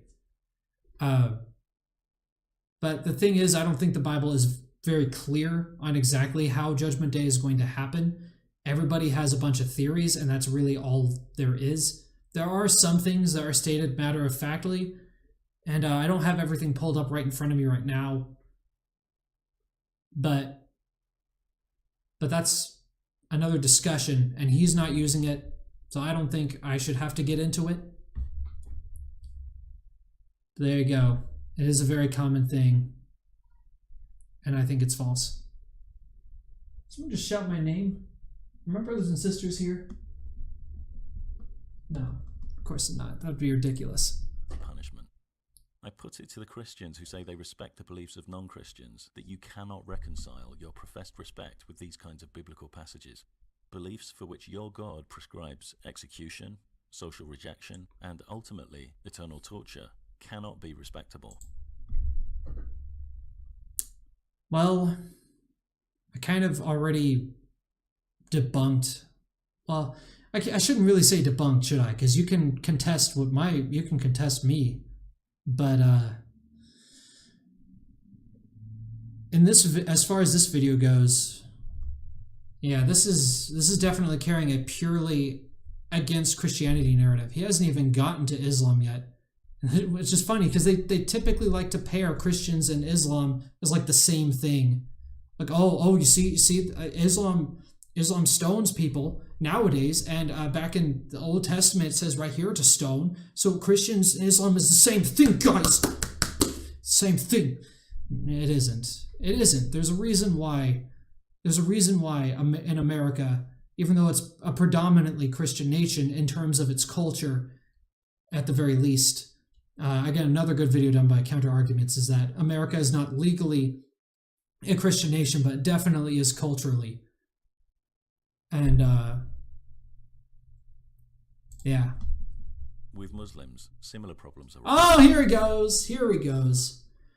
To them, I would be considered culpably ignorant, and therefore destined for... I consider you to be culpably ignorant. ...perpetual hellfire. Don't misunderstand me. I'm not asking you to respect my beliefs. I don't.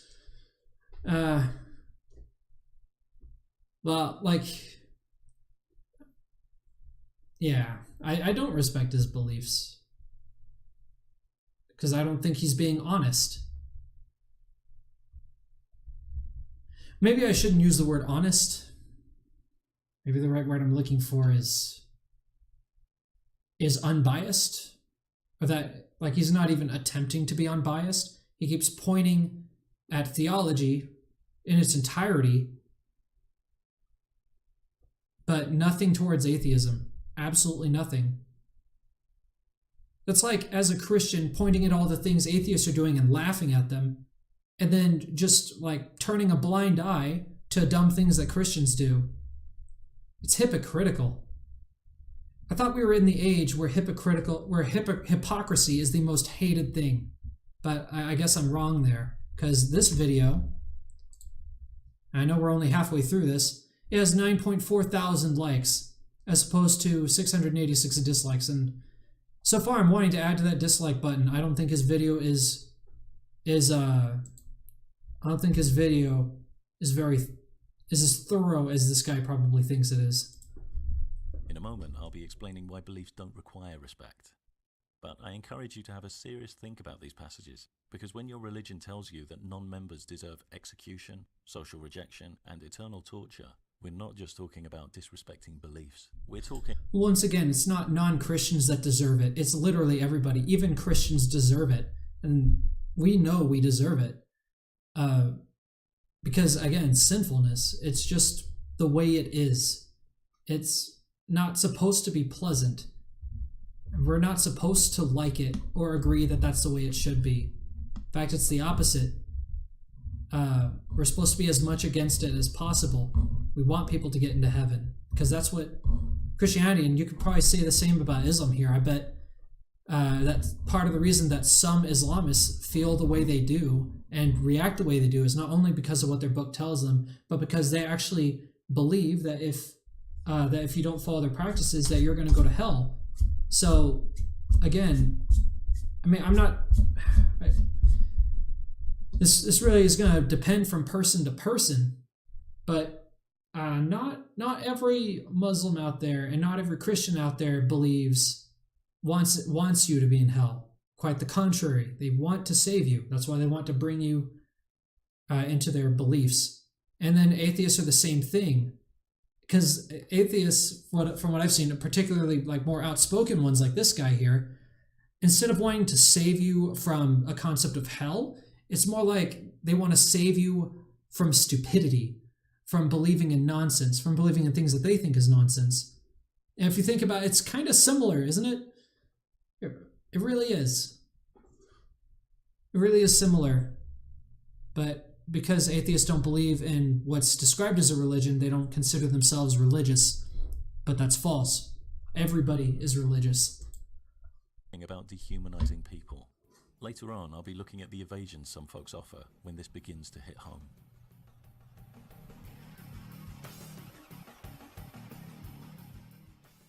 Every belief that gets introduced into the public space needs to be open to criticism. Must be open to criticism. Scrutinized is a much harsher word there, but criticism, yeah, agreed. Scrutinized, I think, is a bit harsh. Just because somebody says, I like tacos, it's like, no, tacos are bad. Tacos give people diarrhea. You don't have to scrutinize somebody, because scrutinize is a very brutal word. At least in the way that I've come to know that word. And in the way that it's been defined in every instance that I've seen it used growing up, leading me up into the person I am now. But let's keep going. If we take its validity as untouchable, then we'll be forced to reject valid information that conflicts with it. The need to be able to criticize beliefs becomes more obvious as the reach of those beliefs increases. The belief that Henry VIII occasionally liked to dress up in his wife's clothes isn't going to have a huge impact on our lives, but the belief that our government is always right would have a huge effect on how we assess all kinds of information. Another reason already touched on is that beliefs shape behavior. Group C believes cancer always results from a guilty conscience and can only be healed by confession and sincere repentance. Wait, hold on. Who believes that? I haven't heard Christians saying that. Have a huge impact on our lives, but the belief that our government is always right would have a huge effect on how we assess all kinds of information. Another reason already touched on is that beliefs shape behavior. Of course. Group C believes cancer always... Okay, it's Group C. I thought you were saying it was Christians for a second there. ...from a guilty conscience and can only be healed by confession and sincere repentance. Sincere repentance, that's basically Christianity right there. You're very obviously... Yeah. D believes cancer is a cluster of diseases. Well, the thing is, there really isn't a Group C nowadays because science has proven it. Sure, people were against science at one point, but that was basically because of the reasons that you pointed out, and it was true concerning these kinds of people. But this doesn't describe most Christians anymore, because I believe that this is a metaphor. This whole thing is a metaphor. Group C is a metaphor for Christians, or just theists in general, and diseases is meant for atheists, or just the scientific community in general. And it's really false. People, in fact, more and more people are embracing science and even using its discoveries as enhancements that fortify Christianity. For example, and this is only something that I've heard, I have not seen the articles themselves, but I have heard that that fractures of Egyptian chariots were found in the Nile River. And it just makes you think. It's like, wait, the Bible says that the Egyptians were killed because God parted the seas. They came in. Again, if you don't know what I'm talking about, you need to see The Prince of Egypt. Amazing film. But yeah. Anyways. Prompted by a range of genetic and environmental triggers. It's clear to see these beliefs will result in very distinct patterns of behavior. For Group C, cancer is a very straightforward matter. Patients will be judged as bringing it on themselves and will be urged to confess and repent. Those who die will be judged insincere. Knowledge about cancer will not increase, nor will survival rates. For Group D, cancer is a complex phenomenon. Patients will be studied to identify genetic and environmental triggers, and, in response to the patterns that emerge, corresponding treatment plans and preventative measures will be developed. I actually think this is a very good disparity here, because if we remove the concept that this might be a metaphor, because, after all, he could just say, well, you just accused me, and you'd be kind of right, maybe, but I'm not really saying that that's 100% true. It just sort of looks that way, considering the behaviors detected across the way he's described Christians in this video. And then, again, same here. Conscience, straightforward matter, patience judged, confession, and repentance. I kind of feel like this is like a description between normies and then intelligent people, because people who are more like normies like things practically spoon-fed to them. They like things nice and simple, very straightforward. And sure, that's a lot simpler and a lot easier. But the better way to do it is to view it as a more complex phenomenon and actually delve in and try to figure it out, instead of just taking the straightforward perspective, just because this moment makes it seem like the best option. Patients judged, patients studied. Patients still get judged, actually, because you still get, this is what disease you have. So but I get what you're saying here, though. It is correct.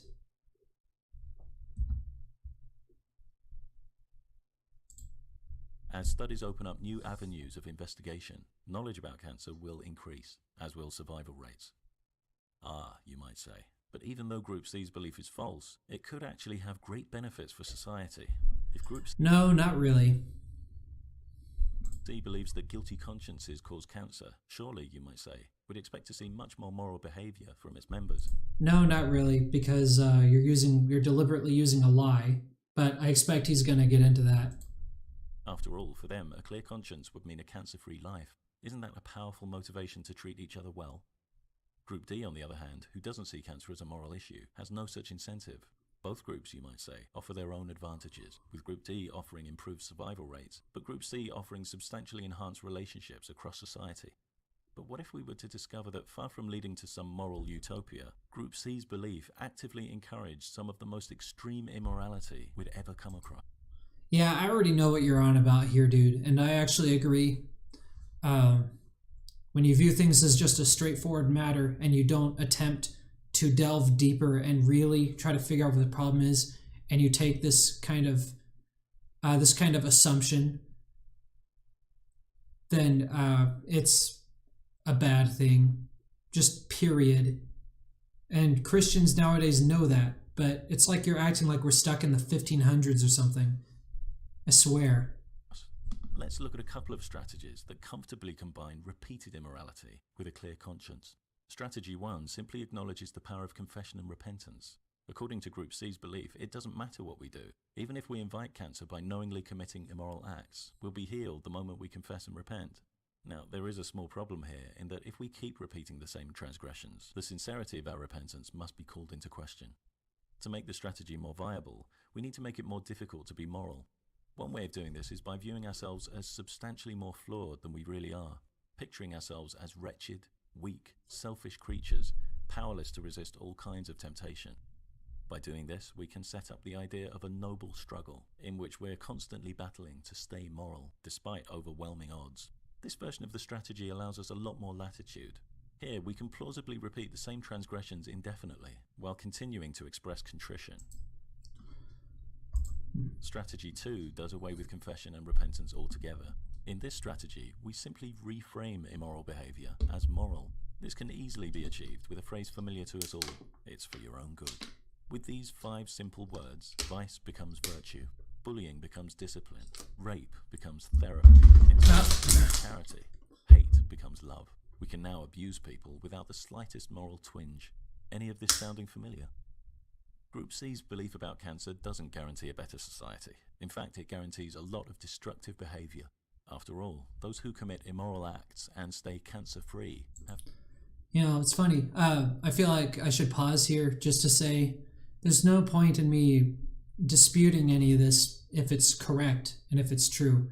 I don't like the manipulative little, does this sound familiar? Yeah, we get at this point. People do it. People are people are manipulative. People are deceitful. People do it.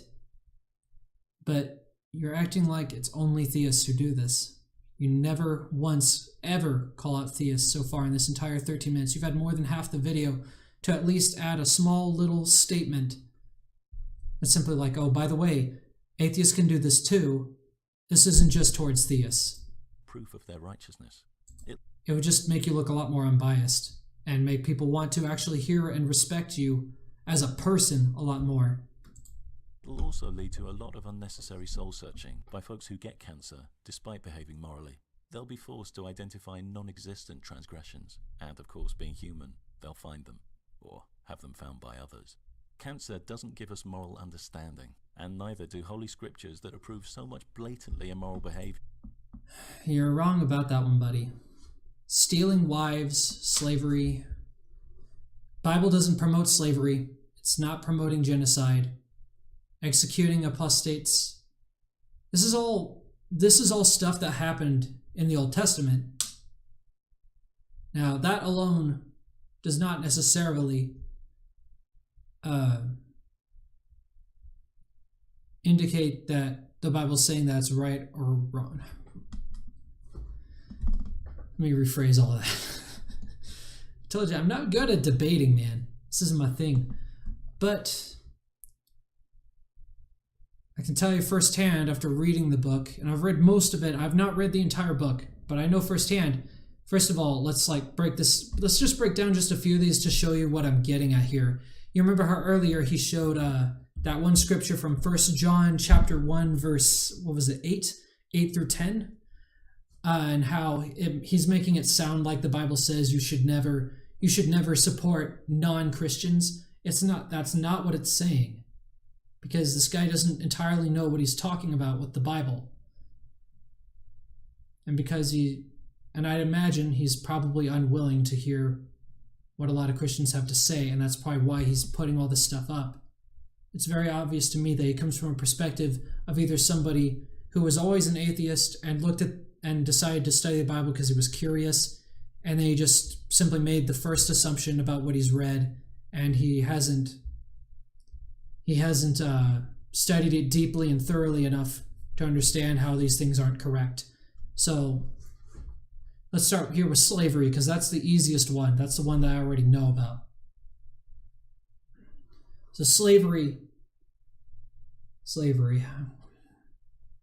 The Bible is not saying that you should have slaves or that it's okay to have slaves. It's saying, if you will have slaves, here's how you treat them. That's what the Bible's saying. This is how you treat slaves. And the thing is, a lot of people make the mistake of assuming that slavery is always a bad thing. And that's because people always go with this presumption that under slavery, you're this oppressed person who gets beaten every day. That isn't true necessarily. Yes, it is very frequently the case because power corrupts people, and when you have power over human lives, you tend to do some pretty messed up things. That's just the nature of humankind. Power corrupts. But if you're following the Bible, you treat your slaves really well. As if you basically you basically treat them like they're friends of yours who work for you. Like you feed them well, you give them a break every Sabbath, an entire, like a full day, and just let them relax and do whatever they want. And there's a reason why I think that this can be a good thing for certain circumstances. Now, obviously, in an established country like America, where we have capitalism and whatnot, slavery is very obviously a bad thing here. Because why? Well, because it takes away a person's constitutional right to their individual liberty and to their own individual responsibility for themselves. But that's also where that can be a good thing. Could you imagine somebody who's so incompetent at life that you don't know the first thing what to do in society? Well, the easy thing to do would be to become a slave. Wouldn't it? Think about it. It would be way easier to have someone else take care of you and look after your life, and in return, you work for that person. This already happens in a sense with butlers and maids. They're basically slaves that are treated well, but nobody complains about them. Nobody. I've never heard of anybody complaining about maids and butlers being a thing, and that's because they choose to live that life. But it's still similar to slavery in the sense that one person kind of controls them, kind of owns them. They work for them. And it's even the same with corporations, you know what I mean? Like working for McDonald's or whatever. It's a lot better though, of course, because you have responsibility and liberty. But you can't deny how it's kind of similar in that sense. And even under those systems, I remember, I should tell you guys my own story of when I worked for Pizza Hut. I worked for them for 1.5 years, and they did not treat me very well there. That's all I'm going to say for now. But they did not treat me the best there. It was very akin to slavery, because I was working there. I was working hard, but it just wasn't good enough. I never got the raises or the promotions that I earned. And people told me, even my own boss told me, I earned promotion. I deserved it. So, I'll share that story another time. It's very depressing, but that's the closest thing we have to slavery nowadays. But nobody's acting like that's a bad thing, except for the people who already know that, who have actually experienced and understand how those things correlate. Killing Sabbath workers. Now, I don't know where he's getting that from. I would imagine it's probably because of the fact that for one thing, if they're doing this, it means they're completely disrespecting God's command. And that is actually a very serious crime under Old Testament law, because the way they handled sin was differently, because it was required, because they did not have baptism. They did not have the sacrifice of Christ. And it's not good to have to make all these sacrifices all the time. And the thing is, the Sabbath was a requirement for a very good reason, because you needed to be able to take care of yourself. So that's reason B. So by disobeying that, you're not only disobeying God, but you're harming yourself because you're working all the time. You're not giving yourself a break. You're not taking care of yourself. You're not taking care of your workers. It's a very bad thing. Now, I don't understand why it's saying killing Sabbath workers here, and I feel like this guy could and should go into more depth. Stoning rebellious children. Yeah, that is actually very important for that time. Because again, they did not have well-established laws and structure like we do nowadays. Now, don't get me wrong, they did have something, but it was nothing compared to what we have now. The technology was different. The cultures were different. The people were different. In those kinds of eras, you had to fight to protect what you owned. We're talking about the era of barbarism. I mean, people look at Christianity Old Testament Christianity like it was so terrible. But other religions were far worse in that same era. Like Like those who worship Baal, for example, B-A-A-L. Like those people were like sacrificing children and like drinking the blood and all sorts of disgusting habits, and it was nasty. I don't know anything about executing apostates. I do know about the genocide he's talking about, like how God killed Sodom and Gomorrah, for example. And I'm gonna use the pretty typical cop-out argument that I'm sure God knew what he was doing, because during those times God was specifically talking to people. And that's going off of the testimony of the Bible. Stealing wives. No, the Bible does not promote that, because adultery.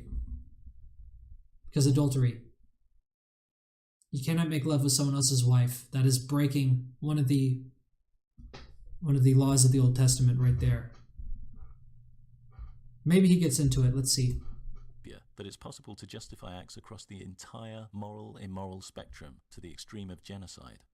A moral compass with two norths is no compass at all. Moral systems need... Bible doesn't have two compasses, man. God knows and explains very clearly what's right and what's wrong. But those were a different era, and they required different things because of how terrible sin and hell is. And if you think about it for a second, if somebody commits a sin that's strong enough that they can't actually, no amount of here's another way to think about this. Like if you committed a sin bad enough that there was no possible way you could get into heaven, because these aren't like minor crimes that these people are committing. You know, like stealing wives, stoning rebellious children. Being a rebellious child is not a small thing. That's a very, very bad thing for a child to be rebellious towards you. People nowadays let it slide, and now we have kids screaming at their parents because they won't buy them a piece of candy at the mall. Back in the Old Testament days, those kids would have been stoned to death.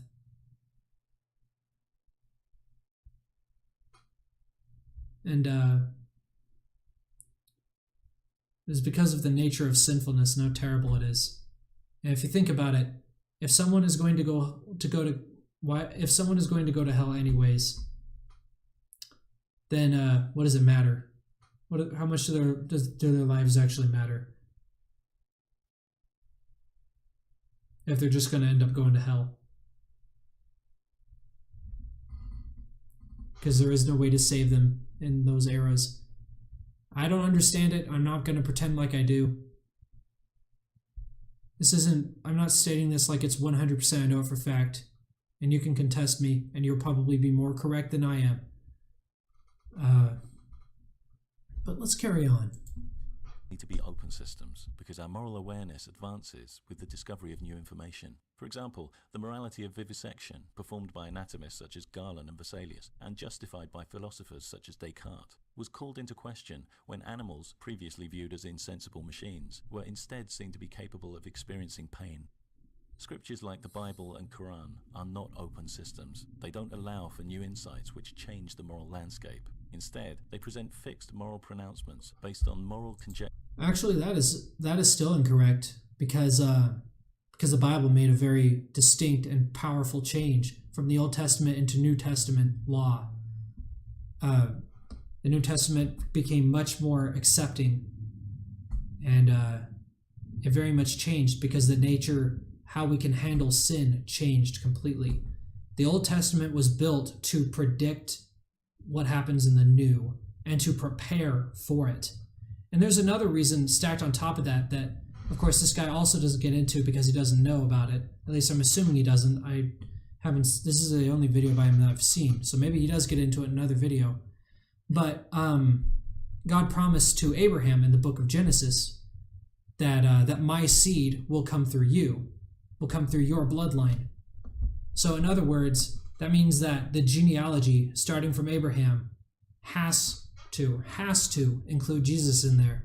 Now I think that might explain some of the biblical Old Testament laws and decisions that God made, because he had to keep the Israelites alive, at least the ones that can continue his seed, that can continue until the era of Christ. And I think that can explain some of his actions, because none of us, not a single one of us, could possibly predict what will happen later on.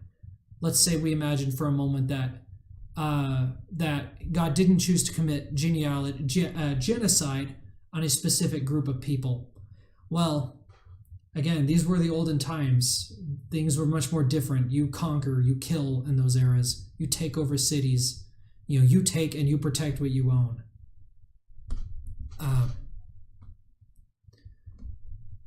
And so, by killing them, it could have been it could be for a million reasons, honestly. We could go down this rabbit hole all day, but just to give you one possibility, it could be they rise back up again. Like they don't get touched, and then they become a serious problem for the Israelites. Now, one thing that I've noticed God does multiple times in the Bible, and I'm sure you can make a very good lecture about this, is how God likes to give people a powerful, what's the word? A place, I guess you could say, a historical place in the Bible, just like Moses and his brother Aaron, for example, the role that they played. God didn't have to use Moses and Aaron. He could have done everything with the Pharaoh himself. He didn't actually need Moses and Aaron to do it. So why did he do it? Well, there's a number of reasons. There's a huge number of reasons. And I don't actually know why, but I can tell you this. God does like giving people a purpose, a meaningful, useful, historical purpose. So, let's carry on. Centuries ago, preserving all the moral ignorance of those times. To increase the frequency of moral behavior throughout the world requires that we think, that we question and reason and discuss, that we gather good information about the needs, the benefits, and the harms involved in a given situation, and that we're willing to review our assessments as new, relevant information emerges. Most important of all, it requires that we reject ideologies which obstruct all of these processes by attempting to anchor us in an ignorant past we've long outgrown. See, it's funny how he was talking about the different types of... Man, I'm getting tired here. How early is it? It must be like 2 in the morning now, isn't it? 2:17. Wow. I've been working on this video for 2 hours. 3 hours, actually. This is taking way longer than I was expecting. I'm sorry, guys, if you're expecting a short video from me on this. I'm surprising myself here, but well, I should have been expecting this. Oh well. By demanding privileged immunity from criticism. Yeah, again, most Christians generally aren't demanding privilege, that kind of privilege from differing opinions. I don't know about what Christians you're talking to, but most of the Christians I know, most of the Christians I have known for my life, except for the ones who are like immature, like the ones who are around my age, and younger, of course, were generally people who did invite discussion. Whenever I had my doubts about the Bible and became more atheistic, I did discuss it with people, and Christians were very open. So I don't like this very obvious anti-Christian narrative. This really feels like the end of the video, doesn't it? It really does. Let's go on. Some theists express confusion about why atheists have a problem with the idea of hell when they don't even... it's kind of like... Yeah, he's just put the answer to the question that he's put in right there.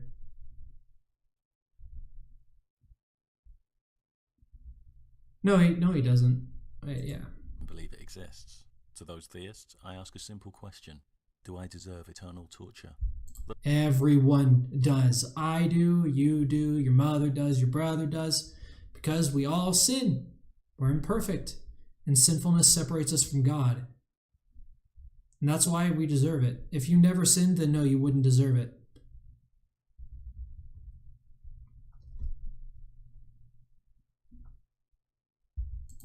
Those who answer yes make my point for me.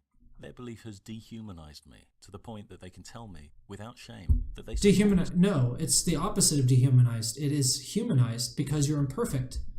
But... system that consigns me to unending suffering, not for committing some genocidal atrocity. Well, again, I like how you're acting like Christians are the ones consigning you to this eternal torture. We're just telling you that's what we believe is going to happen to you. It's not like we want you to go there. And that's why you're acting like we do. We're telling you, yeah, you're going to go there. You deserve... Well, I mean, everybody deserves it, so we're equals as far as we're concerned. But you're not picking up on that. You're acting like Christians, like we're stuck in the 1500s. Like we're back when Catholicism had too much power and we're oppressing scientific discovery. But not for harming a single person, but for the crime of not believing in something for which I had no evidence. Those who evade my question also illustrate my point. The first of two common evasions is, it's not up to me. This is disingenuous redundancy. It really isn't up to you. It really isn't. It's up to you. It's up to you to decide if you get to experience eternal torture. Folks who respond this way know full well that's not the question I'm asking. But I'll walk them through the long version anyway. I'm a non-believer. According to your God, non-believers deserve eternal torture. No, according to our God, everyone deserves eternal... I cannot stress that enough. Every single person deserves it. Torture. Do you agree with your God that I deserve eternal torture? More often than not, I'll get exactly the same politician's response. Politician's response? Stuck between defending the indefensible, hell. No one's trying to defend hell. No one's trying to defend hell. We're trying to save you from it because we don't want you to go there. Believe it or not, most Christians, at least the ones that I've interacted with, actually care about other people. That's why we spread it. We don't want you to go to hell. It's not that we're telling you that we're evil. I don't know who you've been dealing with, but the Christians I've been dealing with aren't the kinds that go up to you and go, oh yeah, you're evil. You should be in hell. You belong there. You sick, twisted person. Oh, but I'm good though. I deserve heaven. Yeah, that's what the Pharisees and the Sadducees were like, and Jesus calls them out on that. And questioning the unquestionable, their God. And it's not always realistic to expect a swift resolution to that kind of internal conflict. But for me, it's a promising sign that there is at least some internal conflict. I'm not even going to debunk this one. It shows me there's some appropriate discomfort about this vile concept. It also means they haven't yet rationalized the problem of hell. They haven't invested in a fallacious justification. This leaves room to hope that their internal conflict will inspire further private reflection. The other common evasion is you send yourself to hell. This is a very different kind of evasion. Again, it's not evasion. That's straight up what the Bible tells you. But here the problem of hell has been rationalized. He's not delving into the arguments. He's just saying, like, this is rationalized. This is what this is. Because I know what this is. Because that's my dogma. I 100% believe that this is true. And you're just wrong. Has been rationalized, removing responsibility from the God in question and placing it on the non-believer. This is known as blaming the victim, and is a well-known distancing maneuver employed by abusers and their conspirers. After they've beaten their spouse... Oh no, man, no. The victimhood mentality, we have to get into that? I'm not trying to get political here, man, but you're pulling me into it. Victimhood mentality. No, you're not a victim. You're sending yourself to hell. That means you're not a victim. You're an oppressor. You're causing this. You send yourself to hell by doing wrong. But sure, say you're a victim. Go ahead and believe that. You innocent person who never does anything wrong. You perfect being. You saint. Instigators of domestic violence deny responsibility for their actions by complaining, "Look what you made me do." In the novel Sophie's Choice, look what you made me do. That's what victimhood people do. Look what you made me do. Yeah, because they're playing the victim card and pretending that they're the victim. Look what you made me do. Yeah, oppressors play the victim card. Not that I can expect you to understand that. I mean, I didn't understand that at the time this video came out. This video came out like, I think 3 years ago. So yeah. The eponymous character, a Holocaust survivor, is forced by a sadistic doctor at Auschwitz to decide the fate of her 2 children. One will be gassed, the other will be allowed to live. When she fails to choose, she's told they'll both be gassed. In a moment of panic, Sophie chooses, and is tormented by guilt for the rest of her days. But she's utterly blameless. The doctor was entirely responsible. Yeah, that's right. The doctor was entirely responsible in that instance. Though Sophie still did make her choice, and it's actually a good thing on her end that she take that kind of responsibility, because it was the doctor. The doctor is far more in blame for everything than she did. However, she's not in a position where she can claim to be morally upstanding in that kind of instance. It's very difficult, and I'm not entirely sure how to explain it best, but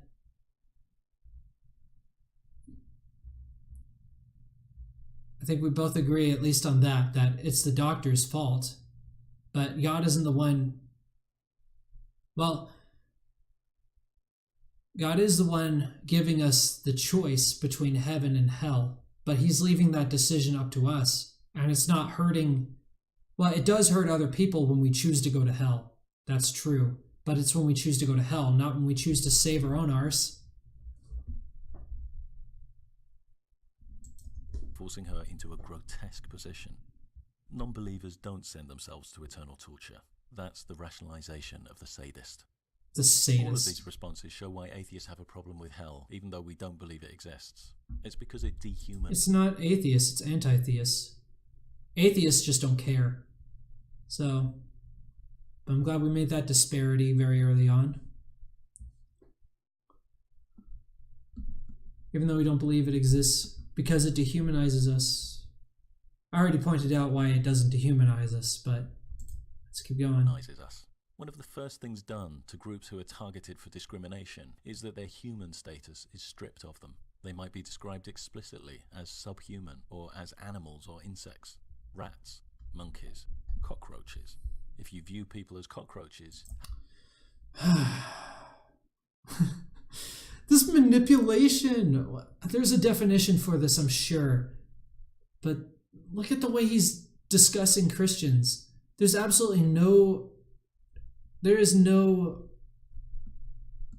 reflection from this guy towards himself or towards other atheists. You remember how I was talking about early on in the notebook, how I was like, I really hated these atheists and how they treated us Christians like they were so much better than us, how we were just subhuman to them, basically rats, monkeys, cockroaches. And that's why I hated them so much. Yeah. It's like he's proving my point or something. How are you likely to treat them? What about when you downgrade people to kindling? The day Christopher Hitchens died, I remember being sent a link to a freshly uploaded video gleefully depicting him burning in hell. An image relished by many and reflected in a range of very... Hold on, an image of who burning in hell?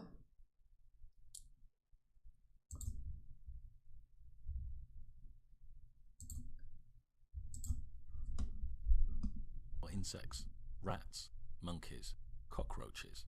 If you view people as cockroaches, how are you likely to treat them? What about when you downgrade people to kindling? The day Christopher Hitchens died... Christopher Hitchens. I don't know anything about Christopher Hitchens personally, but yeah, people who hate Christopher Hitchens, would do that kind of thing. And I'm not saying Christians would never do that, but the types of Christians that I know personally And remember, we have access to the internet nowadays. We get to see everything that we like and that we dislike. So it seems to me that the reason you'd be seeing that is because you like seeing, and the algorithms for like Twitter and Facebook and YouTube know that you like seeing stuff about how hateful and terrible Christians are, because it reaffirms your position. So of course that's what they're going to recommend to you. That's what YouTube and Twitter and Facebook will recommend. They recommend you stuff that you've watched in the past because they know you might want to watch it or see it again. That's why a lot of my stuff doesn't get recommended to people, because my stuff isn't stuff that a lot of people really want to see. At least according to YouTube and my posts on Facebook. And apparently my posts on Twitter too, because did I tell you about how they banned me yet? I feel like I've mentioned that too many times. But yeah, Twitter banned me because I clicked like on a YouTube video. That I'm assuming that's what I did anyways. They never told me. One day I just went onto their website just to check on things, and they were like, "Oh, you've been banned. You have violated our guidelines and you have been suspended." That's what it was. I was suspended. Please go to this website. I haven't touched Twitter ever since. If they're going to ban me for something as stupid as liking a video, and they're not even going to tell me or try to justify why they did it. A bunch of fuckwads as far as I'm concerned. Being sent a link to a freshly uploaded video gleefully depicting him burning in hell. An image relished by many and reflected in a range of very public expressions, from the blogs of Christian zealots to the joyful chants of Muslims protesting outside the 2012 Atheist convention. Like how he's like putting all Christians in the same bubble here. Sound familiar? Convention in Melbourne, alternating his name with Ayan Hirsi Ali. This ghoulish disposition was embraced as a lifestyle by the Westboro Baptist Church, who brought new depths of most Christians hate the Westboro Baptist Church. Various groups they considered hellbound, and any perceived sympathizers.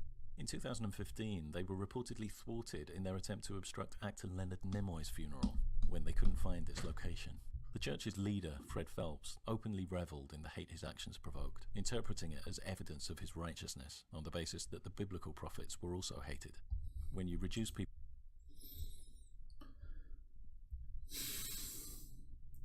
Well, I mean, he wouldn't be wrong for saying that.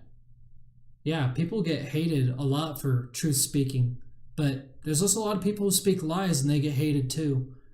So that's definitely something that a lot more preachers need to be aware of whenever they come out and say something like that.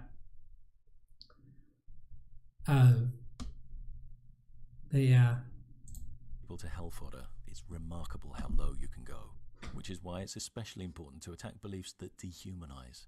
My impression is that most theists have a great discomfort about the whole sending non-believers to hell concept. Many Christians I've spoken to flat out deny the existence of hell. Yeah, there are some denominations that actually do that. They just straight up are like, no, Bible doesn't say hell exists. Oh, I have my own entirely different version that just removes all of There are some versions of the Bible that removed certain scriptures that people just didn't like. Because people either didn't really know how to explain it, or people just didn't like it, or... But yeah, blessed are you when people insult you because of me. So that's a very important distinction that preacher might have forgotten about. Because, again, it looks like from his story, and I could go back and watch it real quick, but if I'm remembering what he said right, is that the guy being hated on had absolutely nothing to do with Christ in particular. It had something to do with this other guy who was like buried and whatever, and people wanted to mess with his grave or something. Yeah, no, that's not because of Christ. That has nothing to do with him. Rejoice and be glad, because great is your reward in heaven, for in the same way they persecuted the prophets before you. And yeah, that's completely true. When people are flat out targeting you for speaking truth and for telling the story of Christ, and just hating you just because you have a different opinion. Rejoice and be glad. I mean, come on, this guy's an atheist. Doesn't he see how there's some truth to this? Like, if Christians are persecuting you, you should be glad about that, because that kind of reaffirms that your belief, right?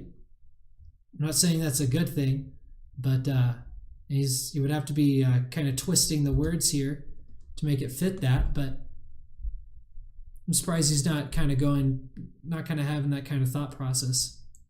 Asserting that their God simply wouldn't allow such an abomination. Others have cheerfully consoled me with their view that non-believers just die. That's it. No eternal punishment. I'm not one to look a gift horse in the mouth, but I do have to ask, where are they getting this information? Certainly not from Matthew chapter 25, which refers explicitly to eternal punishment. Exactly. Sometimes I'm genuinely touched by the obvious positive intentions of theists who distort their ideology in all kinds of ways in order to reach out their hands in brotherhood and sisterhood. Some Christians go as far as declaring that a belief in their God is non-essential. All that matters is how we treat each other. But we have to acknowledge that this is exactly the kind of thinking that got us into this hellish mess in the first place, making up whatever we want to believe. It's sometimes asserted that religions like Christianity have withstood the test of time. They haven't. They've cheated the test of time, employing various dishonest... Yes, we did. We cheated the test of time because we had Christ die. So, yeah, we cheated. God cheated, guys. I find that just kind of funny.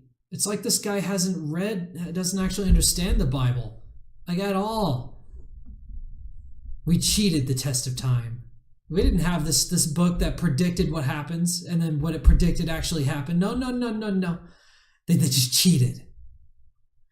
Because we by indoctrinating children and all this other stuff. Meanwhile, let's just ignore Islam.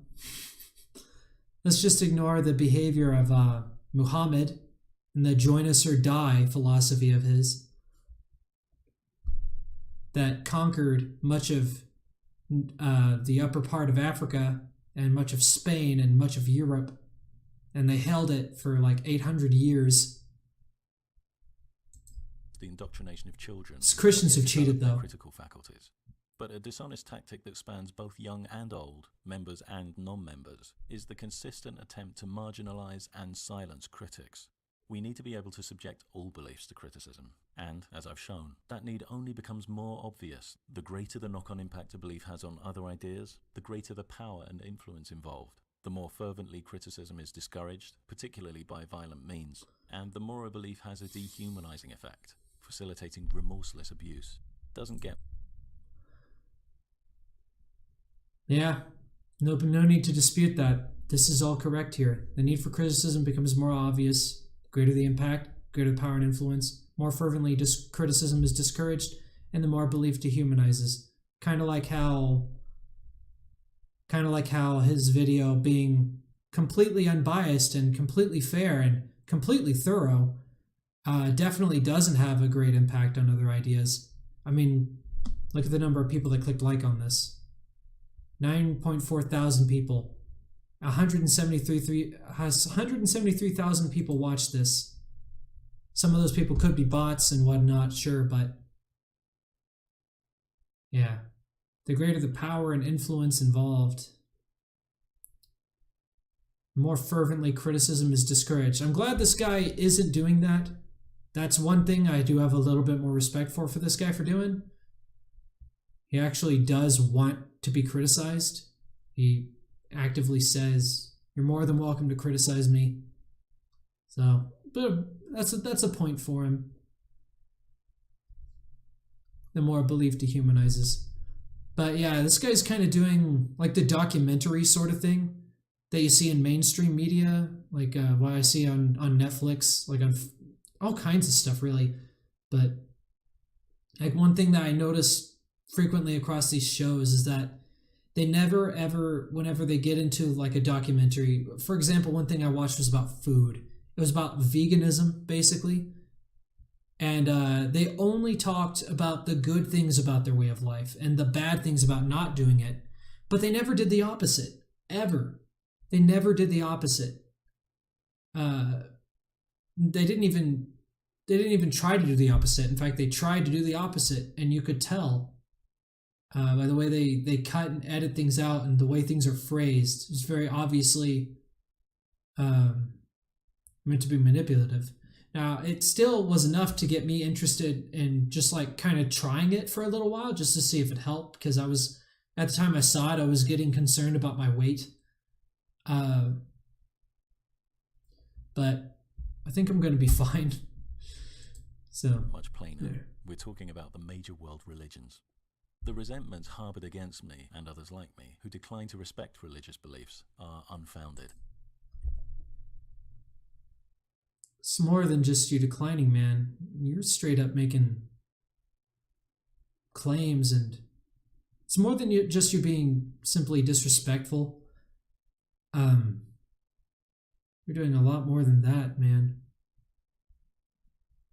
Making all these claims that are also unfounded because you don't know what you're talking about. I've broken no contract. I give no special regard to your beliefs, but I ask no special regard for mine. Beliefs stand or fall on their own merits. I'm not being mean. Criticizing unjustified beliefs is important because... Actually, that's untrue.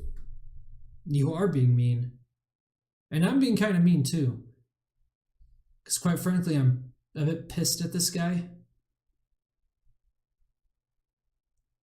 I don't like his manipulative tactics. How he absolutely refuses to address how atheists do the same thing. I get that he's trying to make a point, but it's not how things work. It's not a good way to convince people to your side, like I mentioned in the beginning, and referenced counter arguments for that. Referred is probably the better word, because they can lead to real problems. Oh yeah, they do lead to real problems. Also, broken contract. I mean, you can think whatever you want to, but when hell comes your way,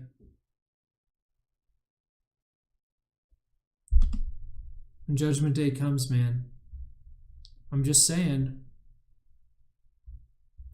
you can think whatever you want, but it's not a contract they enter with God. The Bible makes it very clear. This relationship we have with God is not some sort of covenant. They can lead to real problems. If some folks make the mistake of investing their core identity in an unjustified belief, yep, identity when politics. It gets criticized, they feel criticized. Then it's up to them to learn from that mistake, not up to everyone else to pay for it. I agree. And it's not my attitude that causes wars. Wars are caused by beliefs like... Actually, it is. Again, seeking truth causes people to react because of things like identity politics, and among many other things like here, supremacism. But you can go ahead and believe that you're just incapable of doing wrong. Like supremacism, the idea that one group is intrinsically superior to all others. Supremacism can be based on many things: gender, the color of skin.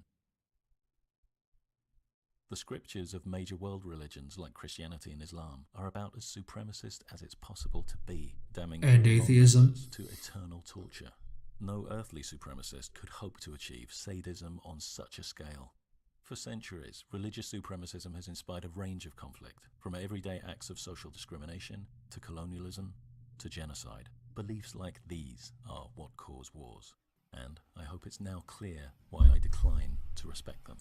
Did you guys know Attila the Hun was an atheist? Huh.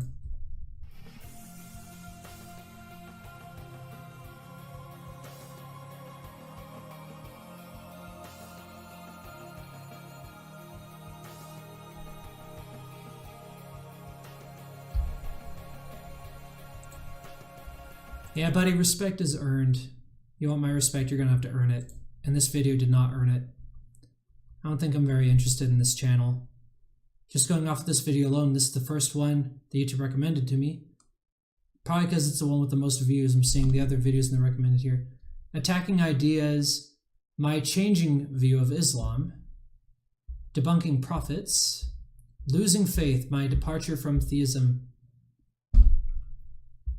This is getting way less views. What the Bible does and doesn't say. Seeing things, why atheism is not like color blindness.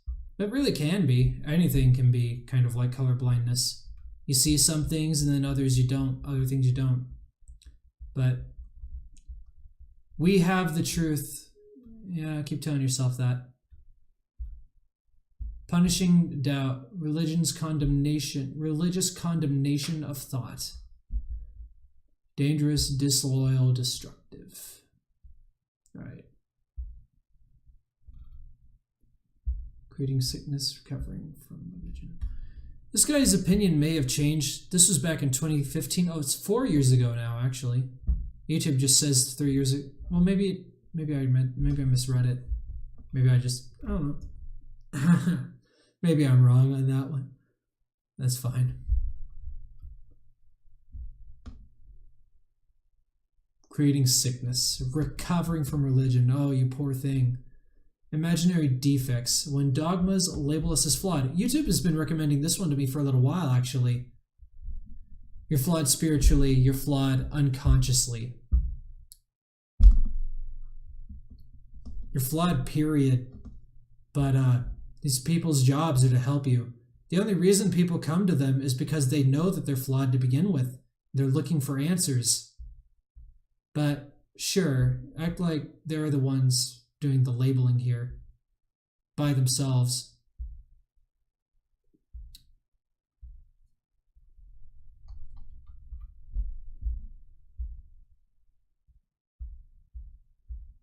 And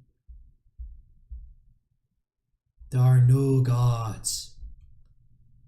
What I say is true.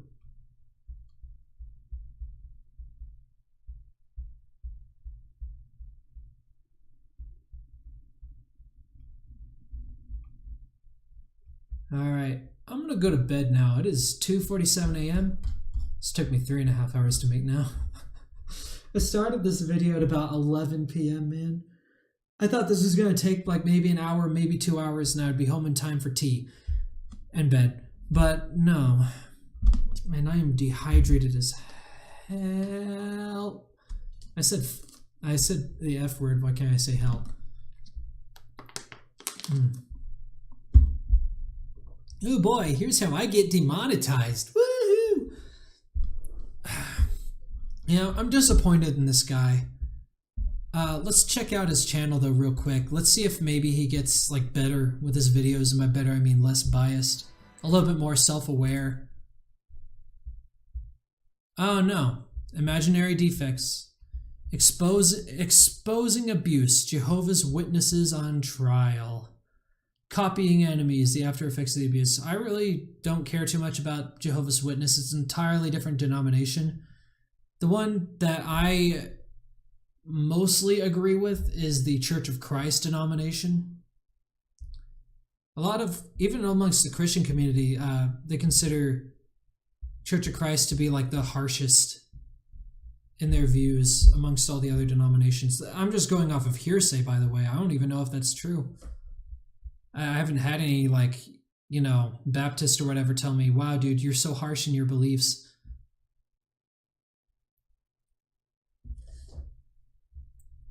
Mostly because they don't want to hear it. They want to respect my beliefs. Fraud, con artist, scammer, degrading love. How religions distort love, because nobody else does that. Atheists definitely don't distort love. No, no, no. We're incapable of doing wrong.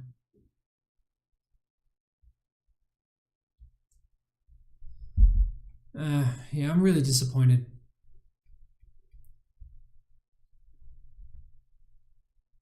People who don't want you to think are never your friend. So are we friends then? But I don't like you. But wait, if I don't like you, then that means I'm not your friend. And if I don't like you, and If we aren't friends, that means I don't want you to think clearly I'm a Nazi. Alright, no. Alright, well, that'll be all for this video. If you liked it, you know what to do. Sorry, I apologize to those of you who are expecting something shorter and maybe a bit more well done. I probably could do a better job if I took like an entire week to work on this. You know, more well-established points, more research, and in general, just better points. But I thought this would be over much quicker personally, and I didn't expect that there'd be quite so much for me to talk about from just those 22 minutes. It's always surprising, man. It's always surprising. I'll try to chop it up, of course, to make the editing look, to make the video a bit shorter, but yeah, it's nearly 3 o'clock in the morning for me, so I'm gonna go now. I'm gonna go to bed. And yeah, I think tomorrow's video will be about April Fools. How I managed to trick up some of my buddies. It's pretty funny. So you guys all take care and have a good one. I'll see you guys later. Bye-bye.